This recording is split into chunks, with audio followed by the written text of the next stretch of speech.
Let's see if we get to that part. I feel like we should. I don't. We have so much to talk about. We only have 8 of these. I don't even know like. We don't have very many of these. Let's not even show that yet. Can't show. Wait. Let's just wait. Last week? No, what? We didn't. We ran out of time. I got to get some giveaways here. Hold on. Marlon's getting giveaway, guys. I think we're live. I don't see any comments yet. Probably means it's broken, like it always is. We could give away some of the drop stuff. Oh, yeah, we have. Oh, that's right. We have all the drop stuff too. Man, you guys tonight, bear with us. We have got 55 million things to talk about, and that's an exact number.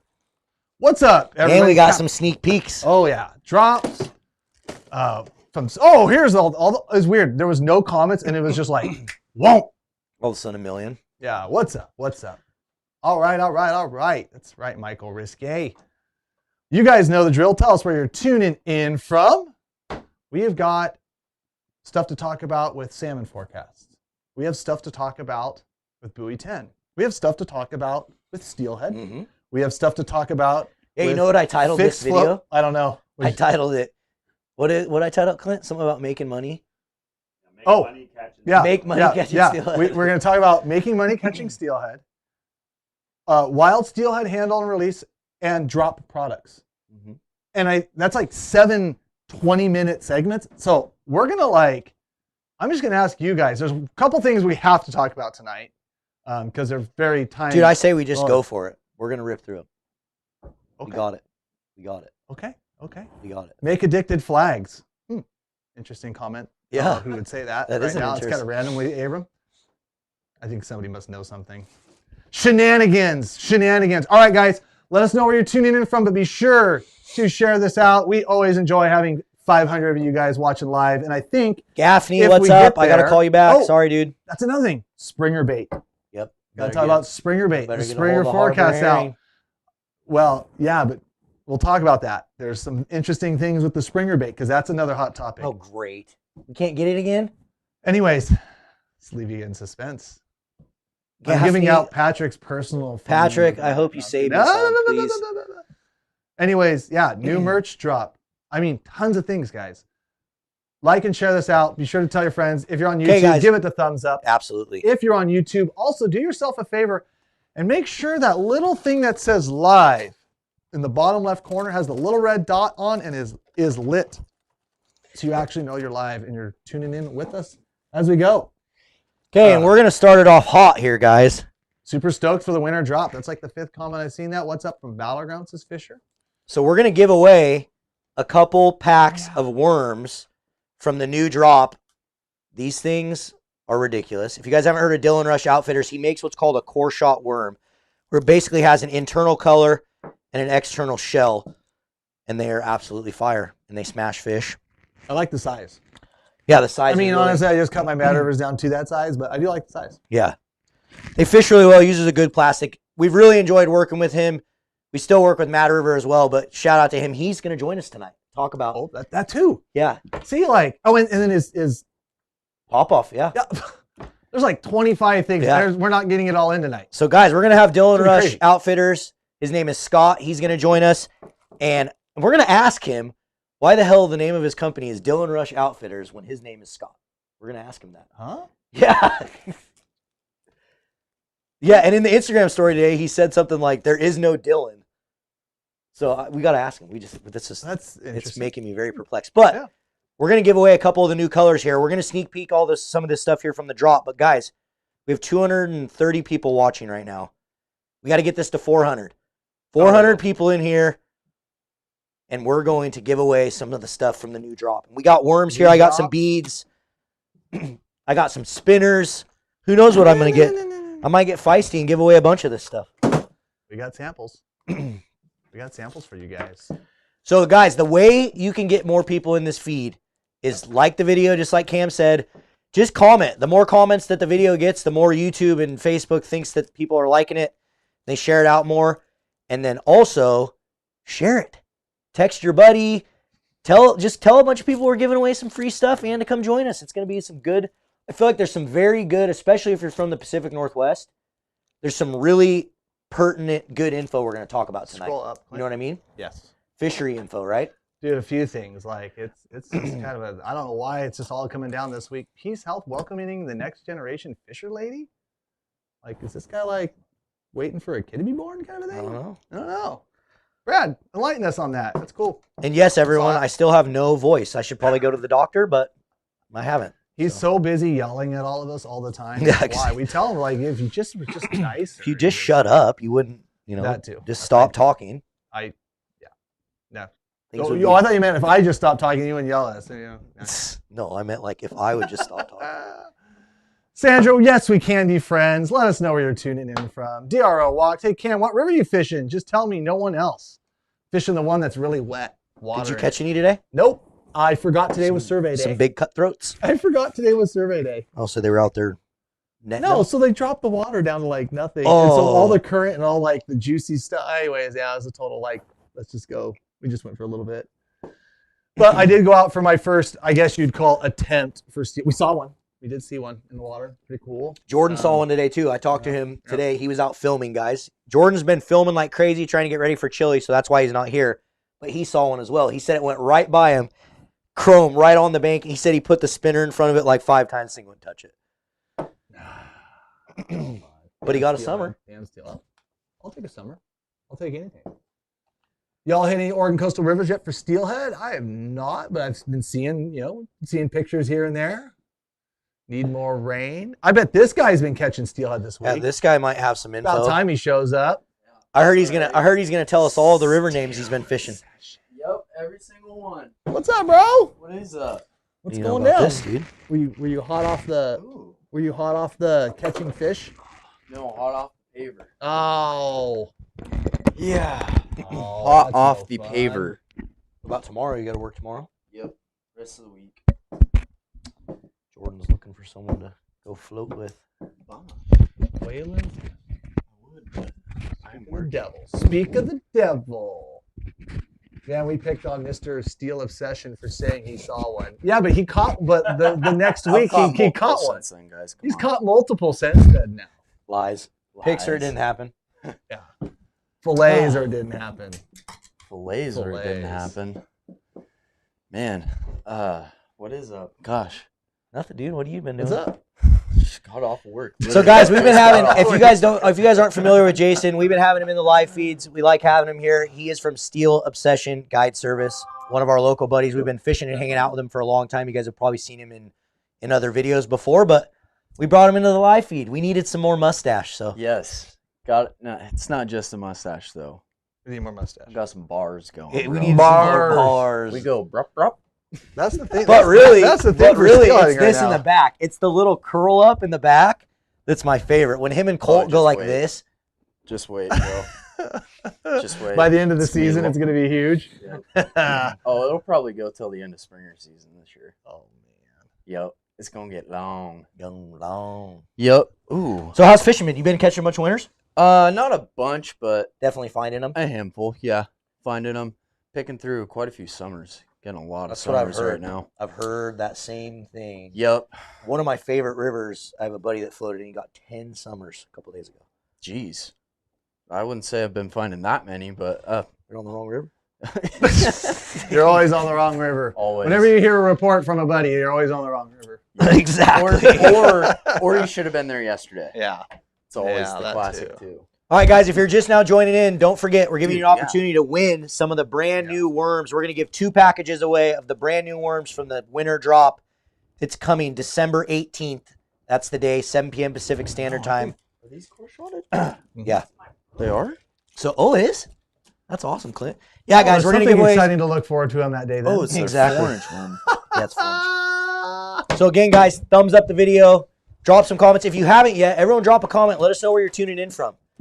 Let us know where everyone's tuning in from. We always love to see all the different places around where people are tuning in from. Usually some people all around the world, which is super cool. Salida. Yeah. Dang. Some SoCal hometowners. What up, ADX? Worms. WERMZ. Clint, can you just like every Worms. 5-10 minutes just scroll over it so we can see what's going on? Yeah, that'd be great. Produce. These things are going to start swimming around There a we go. little Almost bit more. 400 of you guys watching. I think we're about time to fire it up.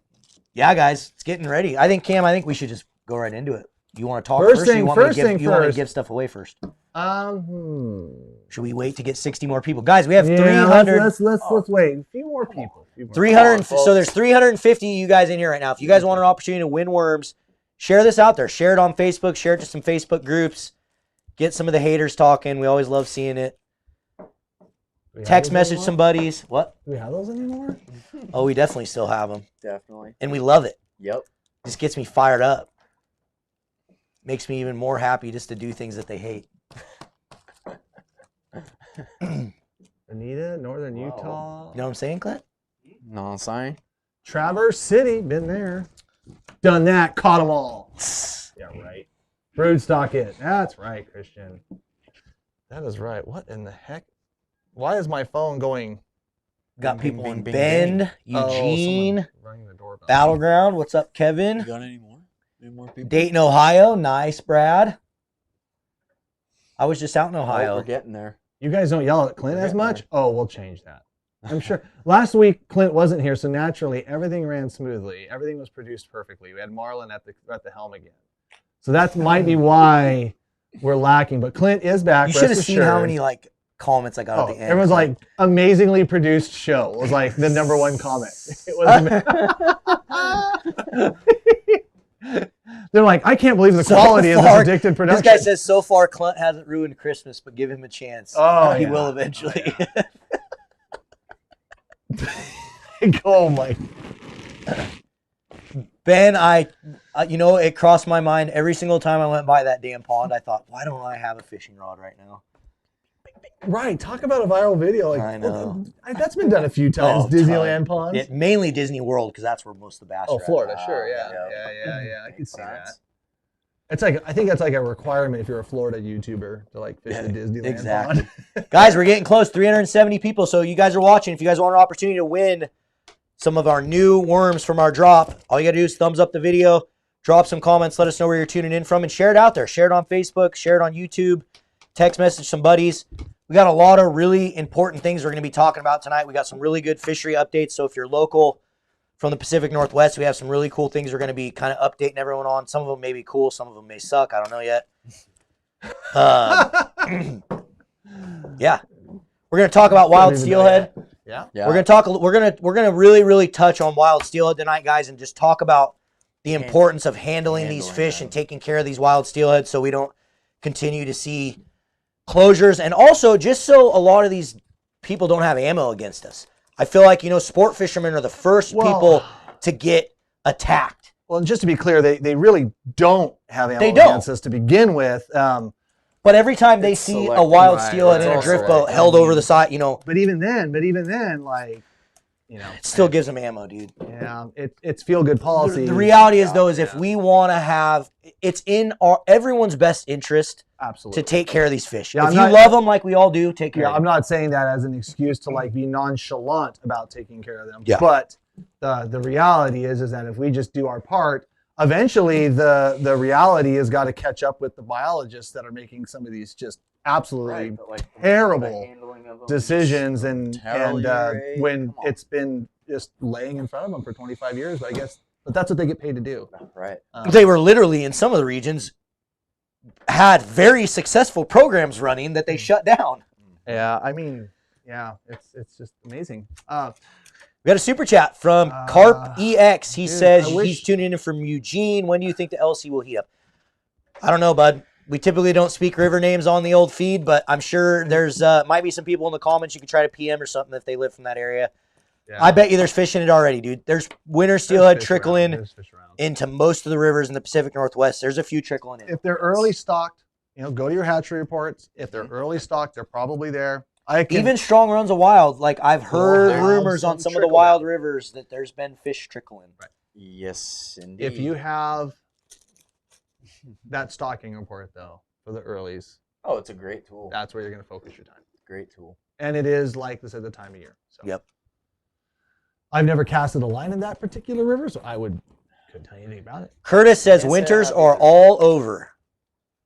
There you go. How long, if you guys are tuning in from the Midwest, how long have you guys been technically targeting like what you would consider your winter steelhead? Like when do you guys like really start targeting those?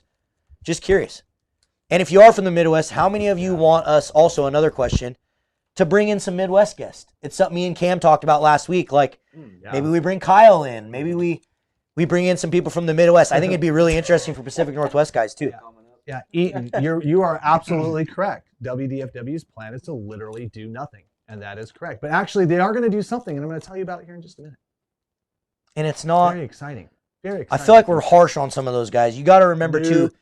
Listen though, there are a lot of WDFW employees, and shout out to all you guys that really do care about and love our fisheries and work your asses off to make sure that they're good. And we appreciate you. And it probably now on the same tone, there's a lot of idiots as well. Yes. Yeah, I was gonna say, like, and to be clear, like when we're picking on them and we call balls and strikes here. Like we're not sitting here like to try to push an agenda. Like if it works, it works. If it doesn't, it doesn't. If it's been proven, this way or that way, it doesn't. Like there's really no like mincing of agenda or of anything. But if you're one of those guys that is like falling in line with bad policy and bad decision making that's not resulting in an outcome that us sport fishermen want to see, and whether that's positive for the fish, positive for the economics of the area, positive for their overall fisheries, positive of recruitment for new fishermen in there, we're going to call it out. Sorry. Exactly. So, but there's a lot of people that tirelessly do a lot of good work and honestly are put, and sometimes I think some of the criticisms of them, for instance, some of like the Columbia River managers, I think some of that stuff is unwarranted. So it's kind of like weird. They're like, well, they closed it last year. Well, no sons of bitches. Some of it is unwarranted. Some of it is just the cards are dealt. But there is some of it where like they could be doing other things and looking elsewhere, and they're just choosing not to. Mm-hmm. And that's the frustrating part. But that's why accountability is key, right? Mm-hmm. Yeah. Anyways, moving on. Yep. Give that giveaway away, and then all right, 2 things to talk about real fast. Go to Sidecam. We'll sneak peek these 2 that we're gonna give away.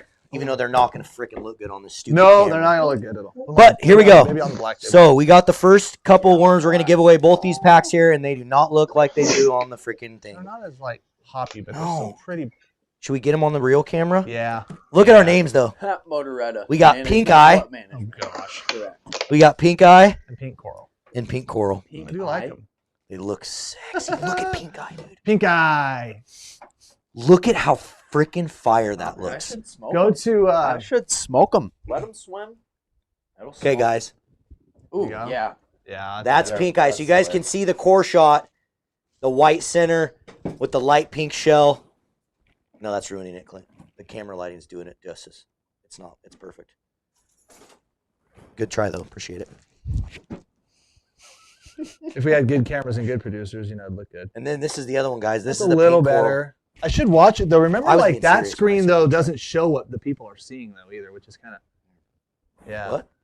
Remember that like when you did that one live feed when we had the fillets that were like beautiful like red orange fillets and you were watching it live in the other room and it was like they look dull, yeah. Yeah, see that doesn't look. Oh, it doesn't look like that on the feed. They're a little more dull on like people's phones. Yeah. Oh well. Well, sorry guys, you guys get the point. Someday we'll make enough money that we can buy equipment to make our life feed better, but we still haven't gotten there and yet. Aaron said a good point. That second one looks like a low clear water for sure. Like a lot of these in the drop are very like low clear water, but they would, some of these because they do have a more of a anything core shot is going to have a little bit of like translucence to it because then you could actually see the core. Oh. Yep. So like you're going to have a little bit, but yeah, they are.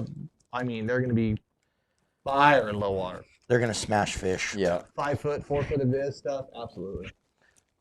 So anyway, we're going to give away these 2. Clint, let's pick a winner. We are definitely over 400 viewers last time I looked. Oh, yeah. Got almost 500 in here. Who do we got, Clint?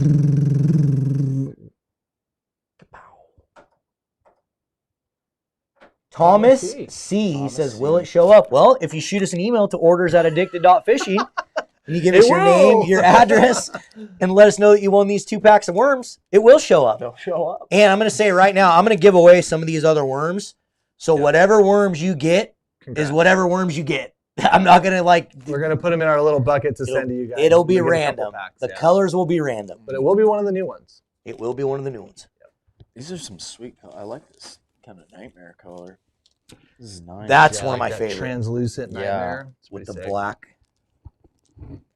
One day we're going to find out this is black core I just don't care about colors at all and they just eat anything. I'm just kidding. Gotta get something in front of their face. The black core. We got to get it out of the package to get the full effect. All right. Yeah, give it one more shot there. Look. Too. Oh, see the black one. See the black internal. You could put it on that one. Now. Spinner beads worms. OG. Damn, they look close. This one has more translucence. This one is definitely nice. I like that. Do you have Scott lined up already? Yeah, the guests are both in here. Let's yeah, it's fine. I think either of them will catch one. Yeah, almost. We're gonna catch them, guys. Okay, I'm gonna ask the question: how many of you guys, just in the last few hours alone, have received the Fish and Wildlife Survey from Washington or Oregon regarding like the Lower Columbia fisheries? Have you seen that? Anybody? I haven't checked my email. Anybody seen that? Today. Fish and Wildlife put out a survey that I think a lot of the anglers do need to participate in. Unfortunately, they went about it completely the wrong way.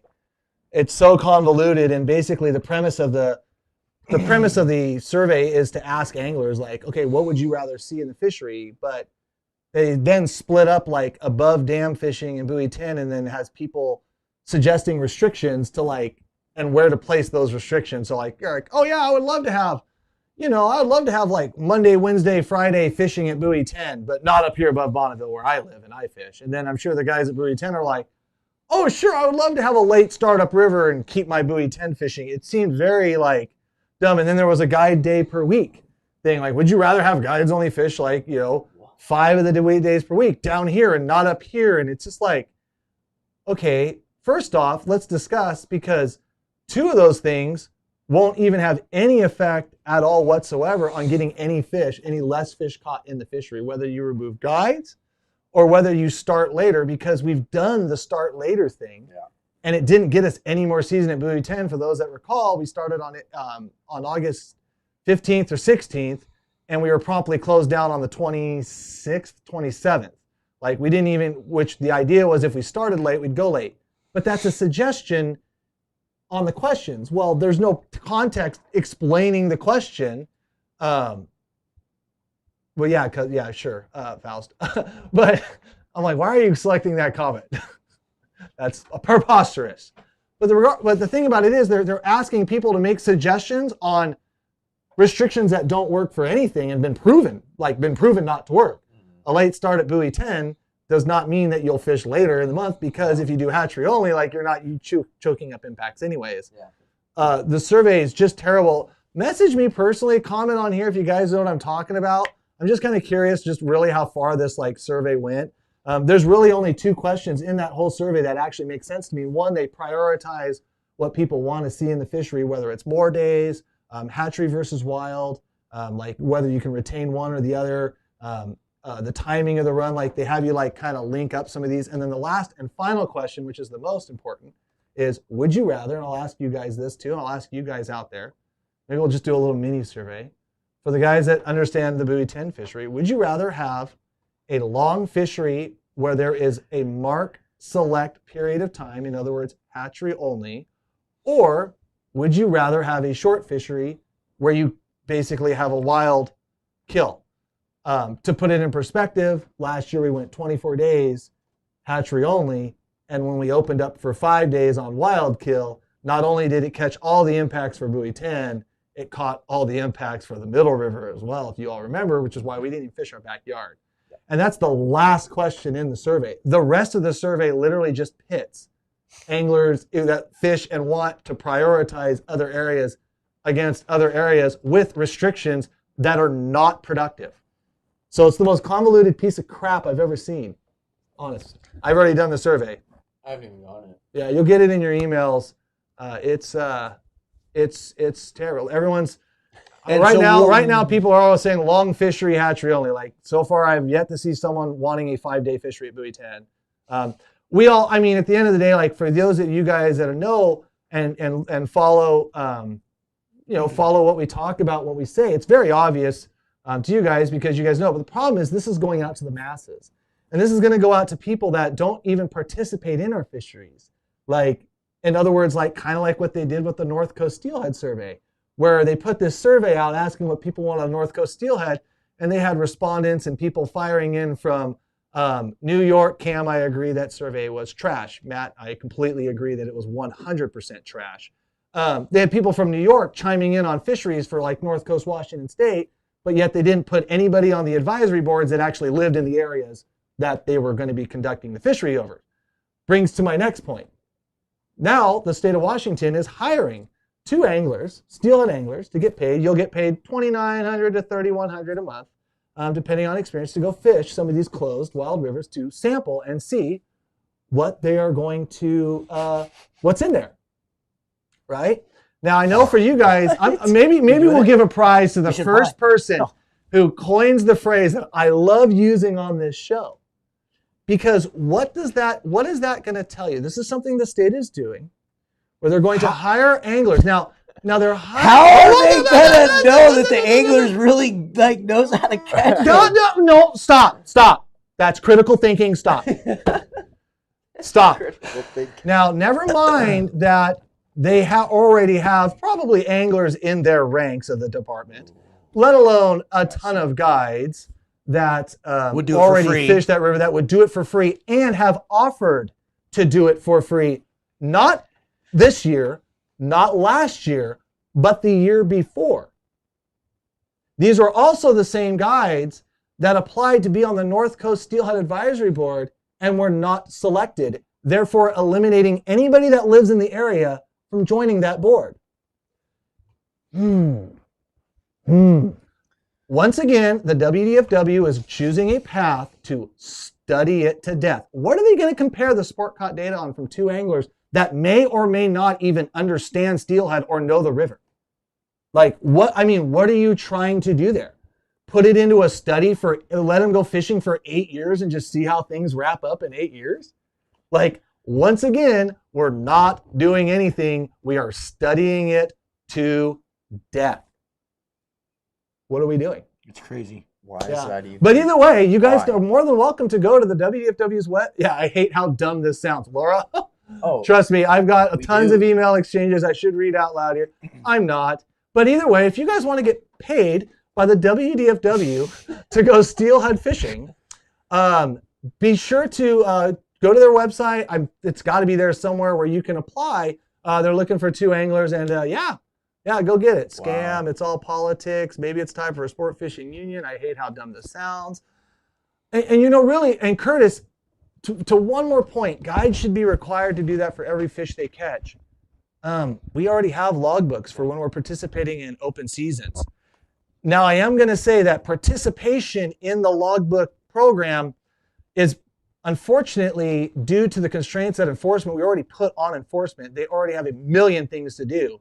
The last thing they want to do is babysit a bunch of guides. But when we see decisions like this coming from the department, there is no incentive and no effort from the guide community to really give that correct data to the department. Right.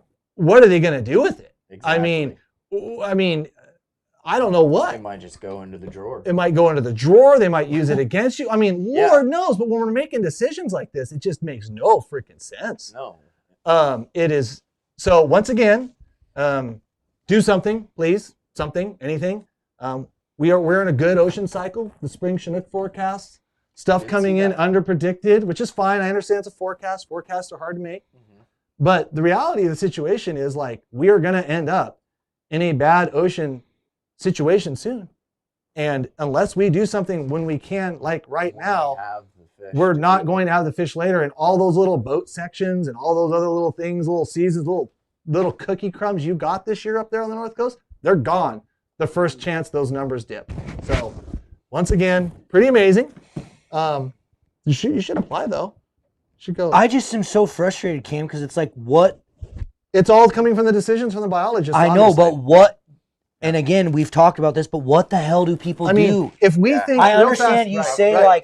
I think we have to say get vocal, you say, but I feel like even when people do that, Cam, it doesn't do anything. Right. I know we've raised some major. Absolutely. And I think, but the more and more we talk about and the more and more we bring it to light, the more and more I think some of the restrictions that we got offset this year because we're asking the tough questions, I think are starting to a little bit take hold. But really, I think at the end of the day, we have to ask for resignations from people that are making these just terrible decisions. If anybody thinks that they are making the right decision, I will refer them to everything that happened in the Puget Sound with the steelhead rivers. If you think that the state did a good job there because we saw the collapse of that 20, 25 years ago, if we think the state did a good job there, then cool. Then that's what we're going to probably be expecting on the North Coast. And obviously we all know how that went. Yeah. So anyways, time to bust the status quo. Time to change. Yeah. Anyways, I thought it was funny. So either way. I know people say that, and I get it. I'm not I'm not saying you shouldn't do that. I definitely think you should let your voice be heard. You should email them. You should do whatever. I just feel like from what I've seen this state do for the last 15, 20 years, it's like they make up their mind, and that's what they're going to do, and it doesn't matter what anyone freaking says. Well, it doesn't matter to the fish either. I mean, even just look, and again, this is a totally different thing, but you look at the spring bear. When you have a biologist in there saying, don't do that, if you do that, that will be the collapse of the elk population, and then they do it anyway. So it's like, what do we do? When the biology, like, No, it's very obvious that there's just other agendas. They're out having summits about literally eliminating every sportsman. Right. Yeah, not using hunters as management tools for the game and for the fishing game in the state of Washington. Which hunting is a crazy important management tool. I mean, now look at what happened with like the turkeys and COVID and stuff like that.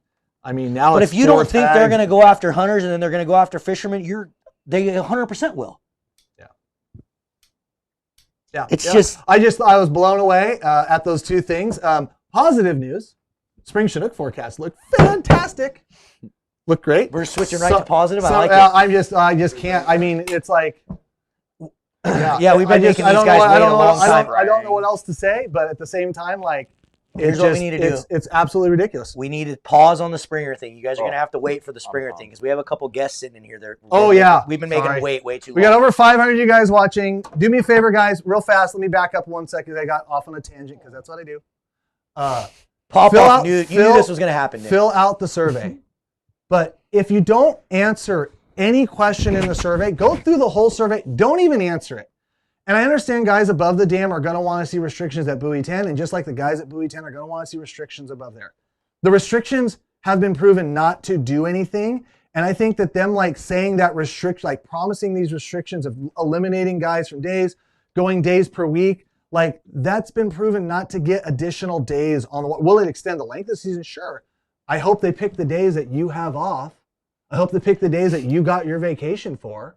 I don't even want to do that. The data says hatchery only got you 24 days. They were preseason forecast within 106%, which statistically is spot on, with 3 record-setting days at buoy 10. This shouldn't even be a freaking discussion. Go to hatchery only. The state should allow buoy 10 to go hatchery only until further notice. No more picking days in April when the magic day that all of a sudden the toolies are going to be gone in August.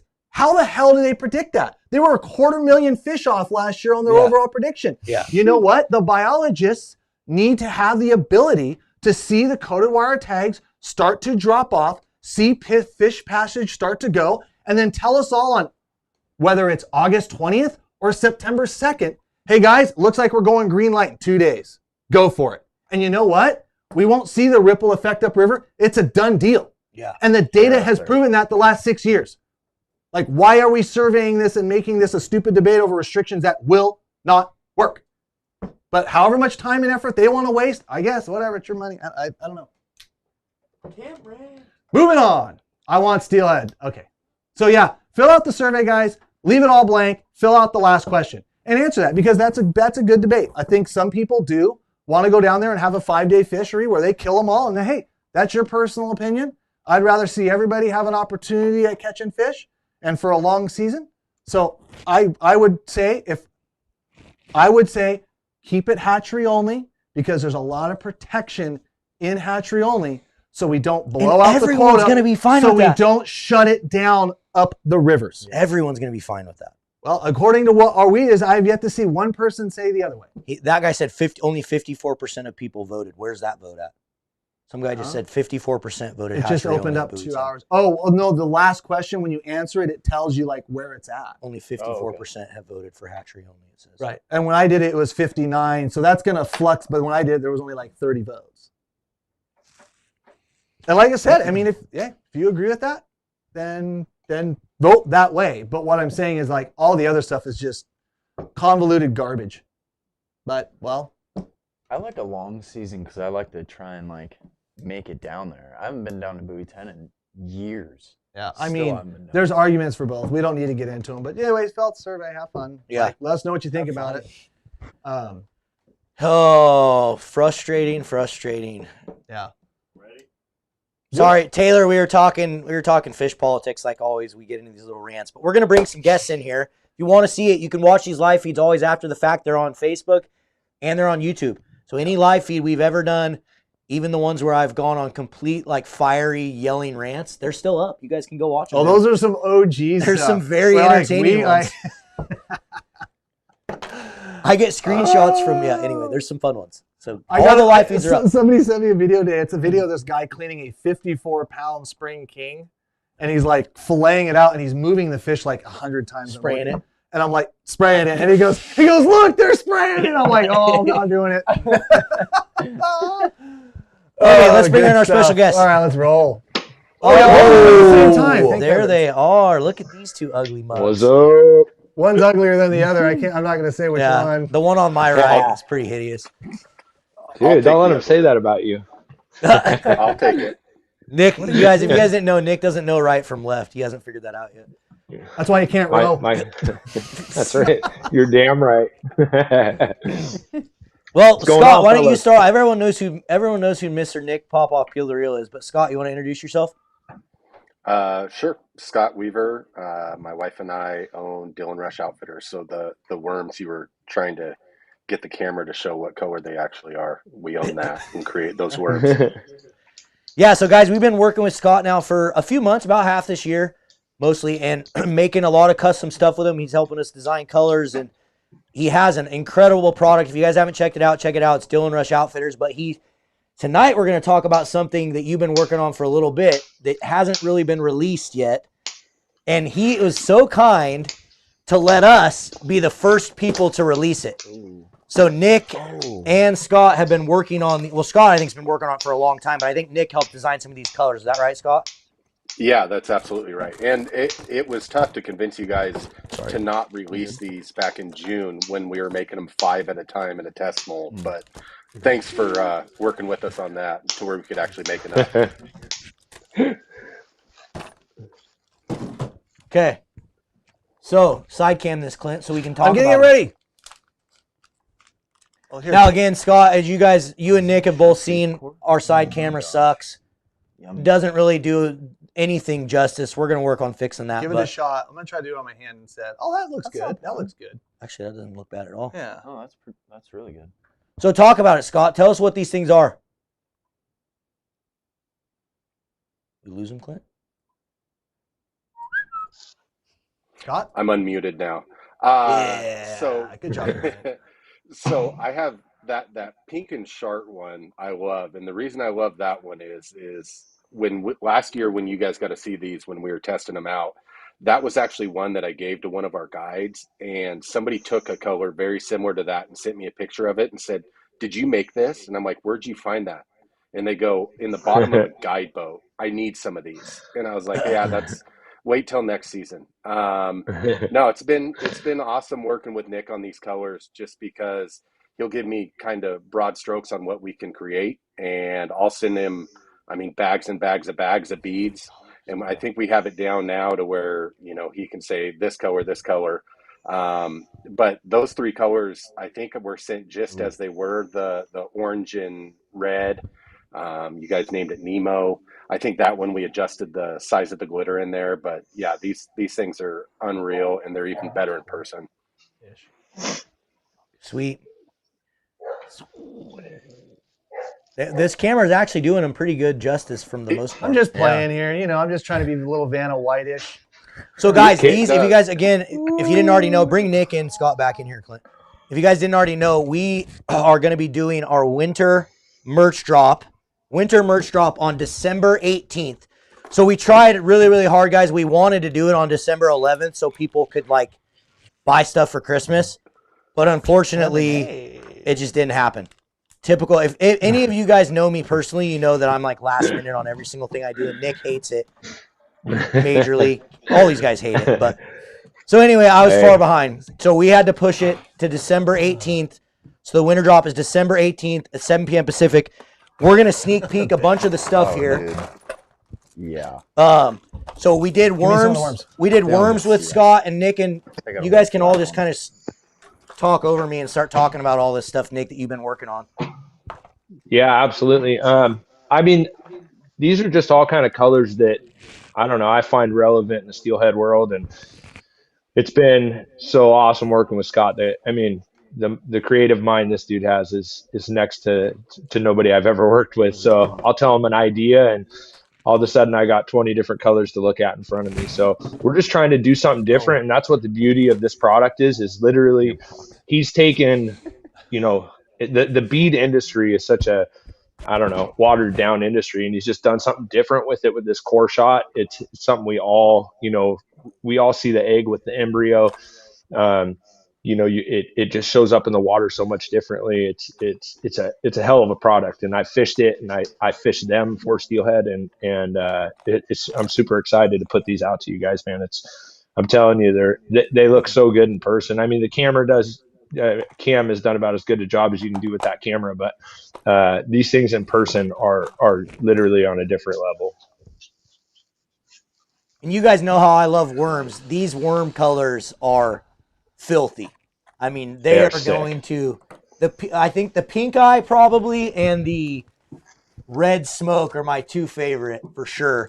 I'm a fan of that. If you want to go to side cam, we should probably do that same. No, that's what I had. No. Yeah, just sitting there. They looked really good. And Cam, you guys, I know I heard you guys talking earlier just about like the low clear water and you know, with this core shot, you guys, it's the idea behind it is that you get that core shot, you see the center color, then the outer shell is going to protrude that center color. And with that core shot, it's going to produce a little bit lighter colored worm. But there we go. In my mindset, in the last 2, 3, 4 years, we've been fishing lower and lower and lower water conditions in our winter fisheries. And sorry, I probably don't need to do that. Yeah. And so, you know, the whole idea behind this is like these worms are going to fish in higher water and they're going to fish in low water. So, you know, we did some of the brighter patterns, which you can't really see. Some of them, I mean, literally, even though they're a clear shell, some of them literally look nuclear. Some of the test ones I did, stuff that you can't even put like a color spectrum to them because they're so bright. But these worms are all like tried and true colors. Another thing that I love about these worms is the glitter pattern that we do in them. Is it just makes that worm, that bluish, the blue and pink. I don't know if you've shown that one yet, Cam, but that thing is dirty. I mean, it's like it's got an iridescent color to it. It's got that big blue sparkle in it. It looks so damn good. But yeah, there's a lot of the blue and purple glitter. I mean, and we all know like that blue sheen and stuff on beads tends to seem to work pretty good. And they got that incorporated, and it looks like all of them, even this pink and white one. You've got some light. And that's kind of what we did. We went it. You know, it hasn't been done a lot in the worm. You know, in the worm market, there hasn't been a lot of glitter for contrast, and like. If once you see them in person, you get them in your hand, it's unbelievable what the glitter does and the contrast that it provides and the light and every different angle those things pop. So it's just a badass spectrum of colors, and I'm super excited to get it out there, man. And it's definitely something different, something different from. I mean, now it's not any surprise to anybody. We've sold a couple metric tons of the addicted matter of worms out there. Yes. Are they going to work? They're still great colors, but when you're looking for like translucence, a little smaller worm, like I'm just going to be honest with you guys, like, I mean, you can't obviously make a 6-inch worm out of a 4-inch worm, like a big, but like you said, for most of the conditions we all find ourselves fishing, does seem like you're right. The rivers ramp up, get high, 2-3 days, boom, back down. I mean, it just seems to be the pattern in the last few years. Yep.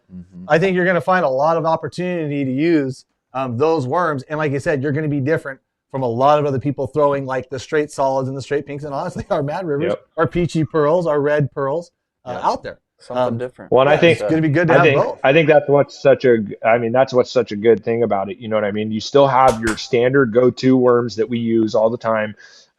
You know, you're still going to have those in your box, but having these is going to be, you know, it's just going to take you to the next level, and you'll have a little bit for everything. So I'm never going to throw away my standard worms that I've always fished. I mean, I have worms that I fish every single day that are a solid color, but just adding these to the arsenal is just another step up. Yeah, so dude, every year I have to like go through my backpack because everyone that watches Addicted knows I'm like crazy about worms. Every year I got to go through my backpack and be like, okay, do I really need these like 24 different packs of worms in my bag? And I'll try to like go through my worms and be like, all right, I don't need that one. And the next thing I know, I'm like, I better just take a couple of them. So then I'll like take 2 out and put it in there so I at least have a couple. Season. It's bad. I have so many freaking, it makes my backpack weigh like 50 pounds just because I have so many worms in there. And I find myself, it's funny because year after year, I find myself consistently fishing a lot of the same colors. Mm-hmm. But I still, you just never know. What if that one day I need that color? That's the thing, you don't know. I know. So it's like, I'm just crazy about it. But 98% of the time, it's that OG. Same with all you guys with your beads. I see a lot of you guys will have just a box of beads that has 75 different bead colors. And 3 spots are missing. And most of, like, Colt will fish the same bead all winter. Yeah. Like, yeah, I mean, you got your tried and trues. Yeah. I'll say that. Yeah. These are. What about you guys? Do you guys find yourself doing that, or you find yourself switching around a lot? And, like, and all the people in the comments as well, what do you think? Like, do you find yourself switching a lot or sticking to a lot of the same colors that you always use? I'll be honest. I've caught maybe 3 fish in my life on worms, so that I'm not going to have a backpack like yours with that. But the little changes in the beads, yeah, I'm that guy that has like 4 different, big plano boxes full of beads. I'm that guy. Well, that's why I was going to say, I just, I bring everything because there's so many different water conditions that we look at. When I'm fishing every single day during the winter season, you're going to have high muddy water, you're going to have low water, you're going to have this, you're going to have that. So I carry a box that I can fish everything through, but I always, I start every rod different, and throughout the season, you kind of find a pattern of like, okay, this is something they're keying in on in this condition. And then by the end of the season, you kind of have it, narrowed down to a select handful of beads throughout the, to kind of finish the season off with. That's how I am. I don't know if it's like a feeding pattern in the ocean or if it's how these fish are seeing or what it is, but every year there is, I mean, for me, and I can't speak for everybody, but there is a certain color and a certain pattern or a mottled bead or whether it's a translucent bead or an orange or a pink, there's something that year that you find that is predominant. It fishes better than everything else. And it's not usually the same bead every year for me anyways. I mean, I have my beads that I catch fish on regardless, and it's going to be on one of my rods, but throughout the year, I tend to find something that is new and that's working for that season. That makes sense. It seems like in the comments, a lot of people, it's all over the map. A lot of people are, sticking to my same 4, or I try to cover my bases, but then there's a lot of guys that are like, I bring the freaking whole kitchen sink. Everything. Bring it all. I have the kitchen sink and then some when it comes to beads. And usually it's the screw ups and the stuff that we won't even end up releasing, like being tired. Like one of our best colors, I was exhausted and put the wrong paint in there, and I was like, let's just see what it does. And now it's one of our best beads. So you never know. That's awesome. That's how it works. Funny how it works out like that. Well, I've seen days, dude, where you throw literally every single thing. I actually had a day one year that, and I don't even know where I had this bead from, but a blue and white mottled bead, and literally it was the only thing that caught a fish. I broke it off twice on the bank, and I had to like chase it down and figure out it fell in the rocks. And I mean, it was that big of a difference. That one color was the only thing we could get bid on, and it was the only bead I had of that color. I remember about 4 years ago, Nick, like we'd gone and fished your home waters, and you had some custom beads kind of on like just like beads didn't come out, but beads started getting more predominantly fished, and you had some custom ones, and I'll just say it because they were just really super pale, like they were white bordering on the edge of pink. And granted, like I would just run my normal routine. I'd run my like killer oranges and stuff. This was even before like incognitos or anything. I just remember you gave me some of those, like take these home. And so where I like to fish, I mean, water was super low, super clear, and super pressured. I went in behind guys all season long with them stupid ass pale beads. Like to a fisherman, they looked lame. There was nothing to them. They were as pale as you can get pink sphere. but they worked. And then it's like, oh, that kind of turned me on to like, okay, don't forget to like fish your pails, fish your whites, fish your thing, because there's just going to be those times. Like you're absolutely, there's just going to be those times. For sure. I still remember that today too, because I think I still have a few of those things tucked away. Yeah, right. I know, and they probably have never fished the same since. Yeah. No. It is crazy cool. Well, though. Scott, I think what? Go ahead. I was gonna say I think we could let if Scott. No, we have to ask him. Why is it Dylan Rush Outdoors? Oh, that's right, Dylan Rush Outfitters. Yeah, why is it Dylan Rush Outfitters? Excuse me. So that's not a real person. And my daughter's downstairs watching this, so she'll know the story. But if our youngest daughter would have been a boy, my middle name's Dylan. The name would have been Dylan Rush. But so she's a girl.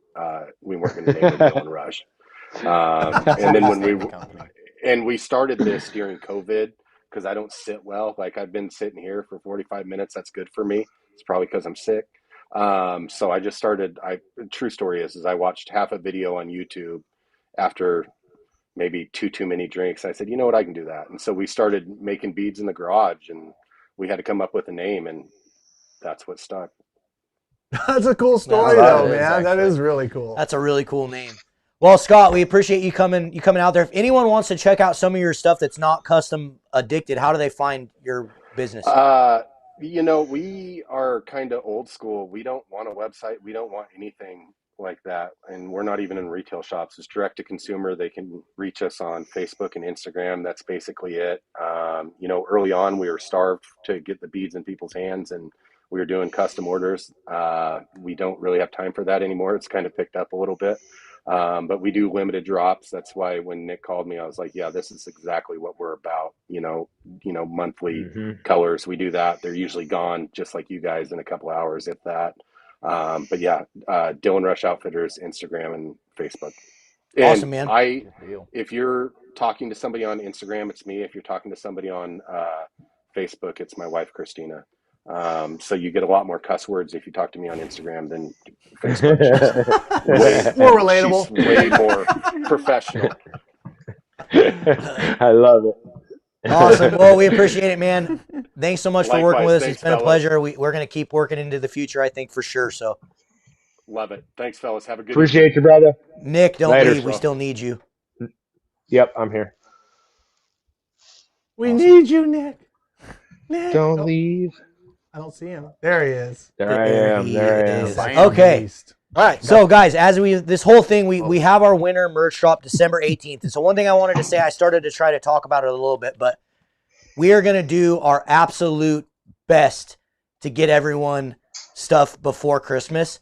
But because it's so late and it's December 18th, we won't be shipping until the 19th, and we cannot promise anything.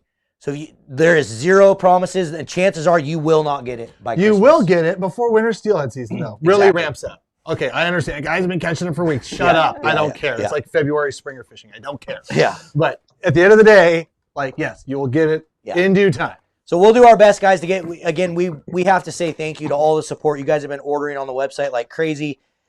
We just had 12 days of Christmas, which went absolutely nuts. You guys were ordering every single day. The website hasn't slowed down like the whole month of December. So thank you guys, all the supporters out there. And bear with us if you're waiting for your order. We apologize. If you are waiting, don't hesitate. Send us an email. We'll give you an answer on what's going on with it if for some reason it's behind. But Nick has been helping me with this drop. So there's a lot of stuff we've been working on. Cam had his hands in it. We all kind of had our hands in it. So, Nick, what else is in this drop? We have some of the stuff right here. We got spinners laid out right now. You want to talk about spinners, Nick? Yep. Which ones are we looking at? Well, we got them all. Looks like we got the trout ones. Perfect. Perfect. So this one we partnered with Steelhead Slammers on. I know that it's they're pretty well known in the steelhead industry, and then we did North Fork lures for the trout spinners. So we did 2 different colored trout spinners. We did. We're looking at the steelhead ones now. So these are kind of just a spin-off of some of the colors that, in my opinion, are some of the best colors. You got the blue. I'm talking steelhead real quick. There you go. So we have the blue. This stuff is crazy, guys. The stuff he uses on the bodies of this stuff is it's literally like auto body paint. I mean, you could literally throw this stuff throw it on the cement. It doesn't chip.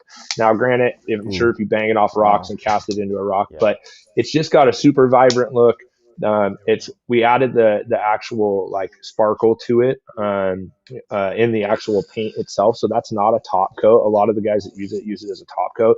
This is actually in the paint itself, and it's baked on there. But wow, yeah, it's super. Yeah, I mean that blue is just super dirty, and then it's got a white tip blade on it. So I wanted to do something different color wise.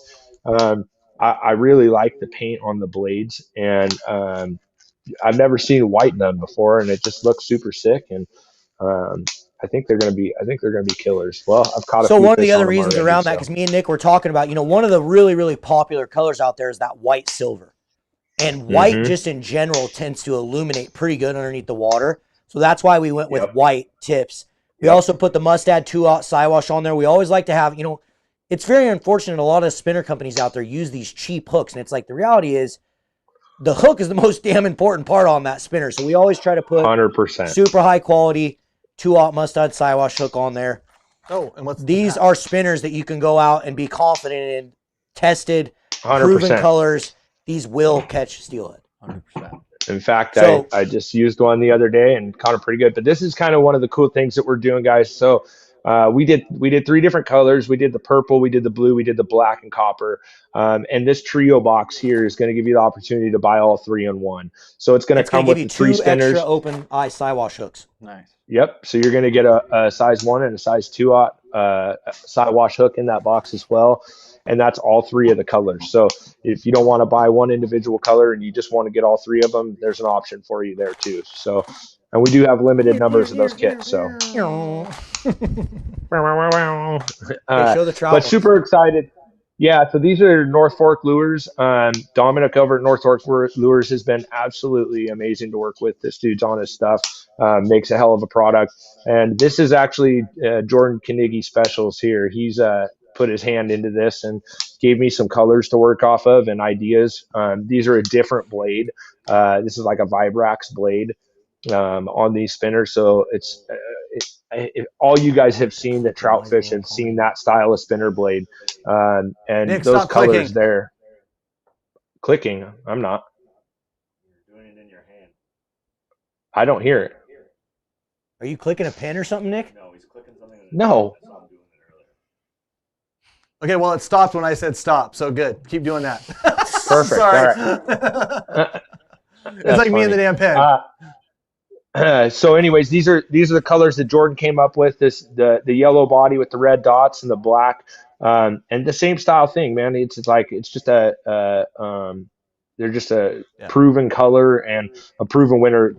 That style of blade has been used in the trout industry for years, and we thought, and then those also have the KVD triple grip hook on them as well. So and one thing we also did, guys, one thing we wanted to do is we wanted to make these a little bigger and a little heavier. So one of the things that we've seen with a lot of trout spinners out there that we use is they're not big enough and they're not heavy enough. A lot of people are saying Panther Martin lookalikes, and it's like, yeah, they do look like Panther Martins. We did that on purpose because Panther Martins murder fish. But we wanted to make them a little bit bigger, put a little bigger hook on there, and make them a little bit easier to cast, and just all around just a little bit fish them in current too for what we want. A bit bigger. Right. You're going to be able to use them in the river and casting them in current and stuff like that. That's one of the most frustrating things about fishing a spinner. Is when you're fishing a spinner and it's, the current just sweeps you up off the bottom. So I don't know, super, super cool. I'm excited to put them out. God, they look nasty. They do. They look nasty. really Really good. All right. Plugs. Yeah, plugs. We got the big dirty secret here. Yes. Boy, here we go. Dirty secret. So as you guys know, we've been doing plugs. We do custom plugs in the drops. I promise you there's a bunch more Brad's Killer Fish coming, a bunch more custom super baits coming in the future. But in the meantime, we decided to do some of these. Oh my God. Nick, talk about it.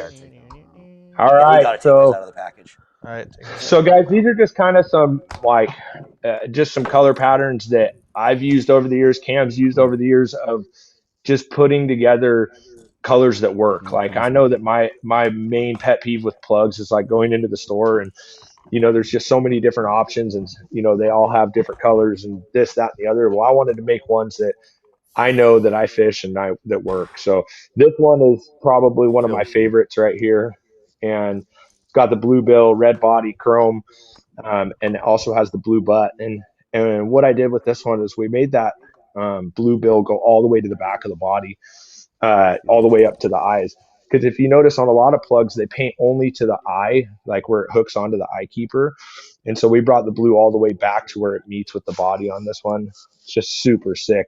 And this is another, like, this will work in high water. This will work in low water. It's got the scale pattern down the sides. It's just, I don't know. It's hard to beat that color right there. And then this one is something that me and Big Dave worked on. This is just one of my best plugs I've ever used. Was a black and red, and it's hard to find this metallic red, and it's like a chrome metallic red, a true metallic red. And so we did the black body, added a little bit of sparkle, because one of the best plugs there is has a black body with sparkle. I've never seen a plug similar to that. I know I fished one back in the day that was that red metallic, and it was one of my best plugs I've ever used for steelhead. So I'm super excited for this one. This one is specifically like a low water plug in my mind. But it's absolutely a killer. And Nick, so we did how many of each of these? So there's going to be 200 of each color. So there's a lot of plugs. These are going to be limited edition, guys. Numbered, limited edition, 1 to 200. 3.5. Correct. Yep, 3.5s. So this is another kind of like just another absolute killer color. We all know that chartreuse works. We all know that blue works. And we just kind of put it into a sick pattern. Cam's got his hand in a few of these colors here, and we just kind of spun off of some ideas. Let's just say the coho really like it. Yeah, it's really good color. I mean, just all the colors together are just this pattern too. This pattern was derived a little bit too from some old storm pattern. And so what happened with this is I had a good friend that do a lot of coho fishing with, and he said, one day it's like, I would love to have this in a mag. And I painted him one, and let's just say it did good. It did really good. And so we've been using that ever since.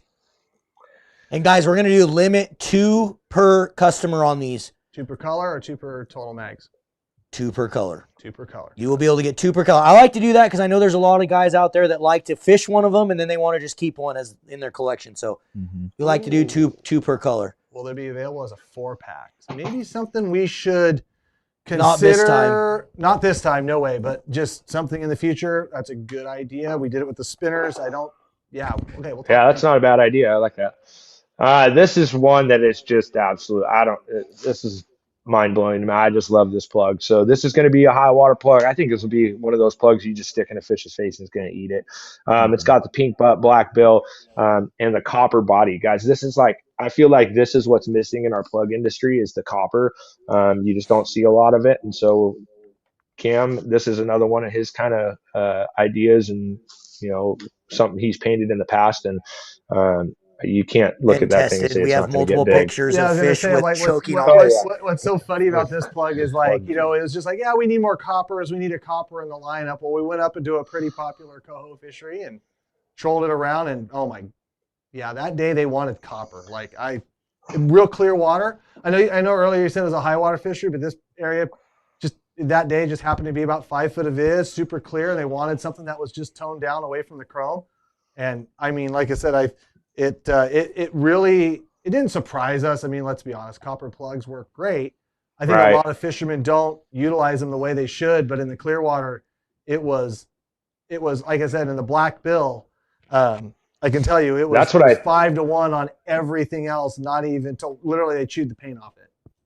Well, Cam, I think that's a big part of it too, is like, guys don't, I think this is literally a plug. It doesn't matter what color water you stick it in. I think it's going to work. It has that black bill is just dirty, and we've seen it work. I've seen it in lots of pictures. So I'm super excited about those plugs. And the cool thing is like, we're launching this during steelhead season, guys, which is, we all know the Maglip 3.5 is an awesome steelhead plug. It's probably the most, I would say, the most used steelhead plug, or all around, but they're going to work for everything. You know what I mean? So it's I'm super excited for you guys to get a chance to get a hold of them. Cool, Nick. Well, I think that's it for now, buddy. Appreciate you jumping on. Guys, this is not all, though. There's some other stuff that Nick worked on that we don't have here. So stay tuned. We got some really cool stuff in the works. Yeah, super excited, guys, and thank you for all the support and you guys coming along and joining us on this journey, because without you guys, we have nothing. So super thankful for all of you that follow along. All right, Nick. All right, guys. Later, buddy. Later. See you in a couple days. Later, guys. Yes, sir. So we're going to get off this, I promise, but a couple more quick things, guys. You guys have been asking for flags for your boat. So we did a small version addicted flag for your boat. If you would like one, I'll be rocking one all spring or season. So oh yeah, right under the American flag. There you go. Dialed. So guys, we redesigned this logo, and since we did it, you guys have been just absolutely like eating it up. So we did a new one this time, and we made it black, gray, and white of the new redesigned Fish Mountain logo. Turned out really, really sick. I'm excited. There's tons of apparel in this drop, guys. Tons of it. Tons of new stuff. I didn't bring a bunch of it because I didn't want this to be an infomercial for apparel. It's already an infomercial for these freaking but fishing lures is one thing. Right. Fishing lures. Exactly. We don't want to talk about Got to fishing play lures. show and tell. Colors. Clint wasn't here last week, so I show these again. Mr. Clint, all I did literally was said, Clint, I want to do a Christmas ornament. Help me design one. And he came up with these. They turned out really, really cool. He actually didn't screw them up, guys. I can't believe it. All built with. He's literally even tying the ribbon on there and everything, with guys. love. So these are made by Clint. Super excited. Limited edition. Not very many of these available. That's it. That's all we got. December 18th. December 18th, 7 p.m. Pacific Standard Time.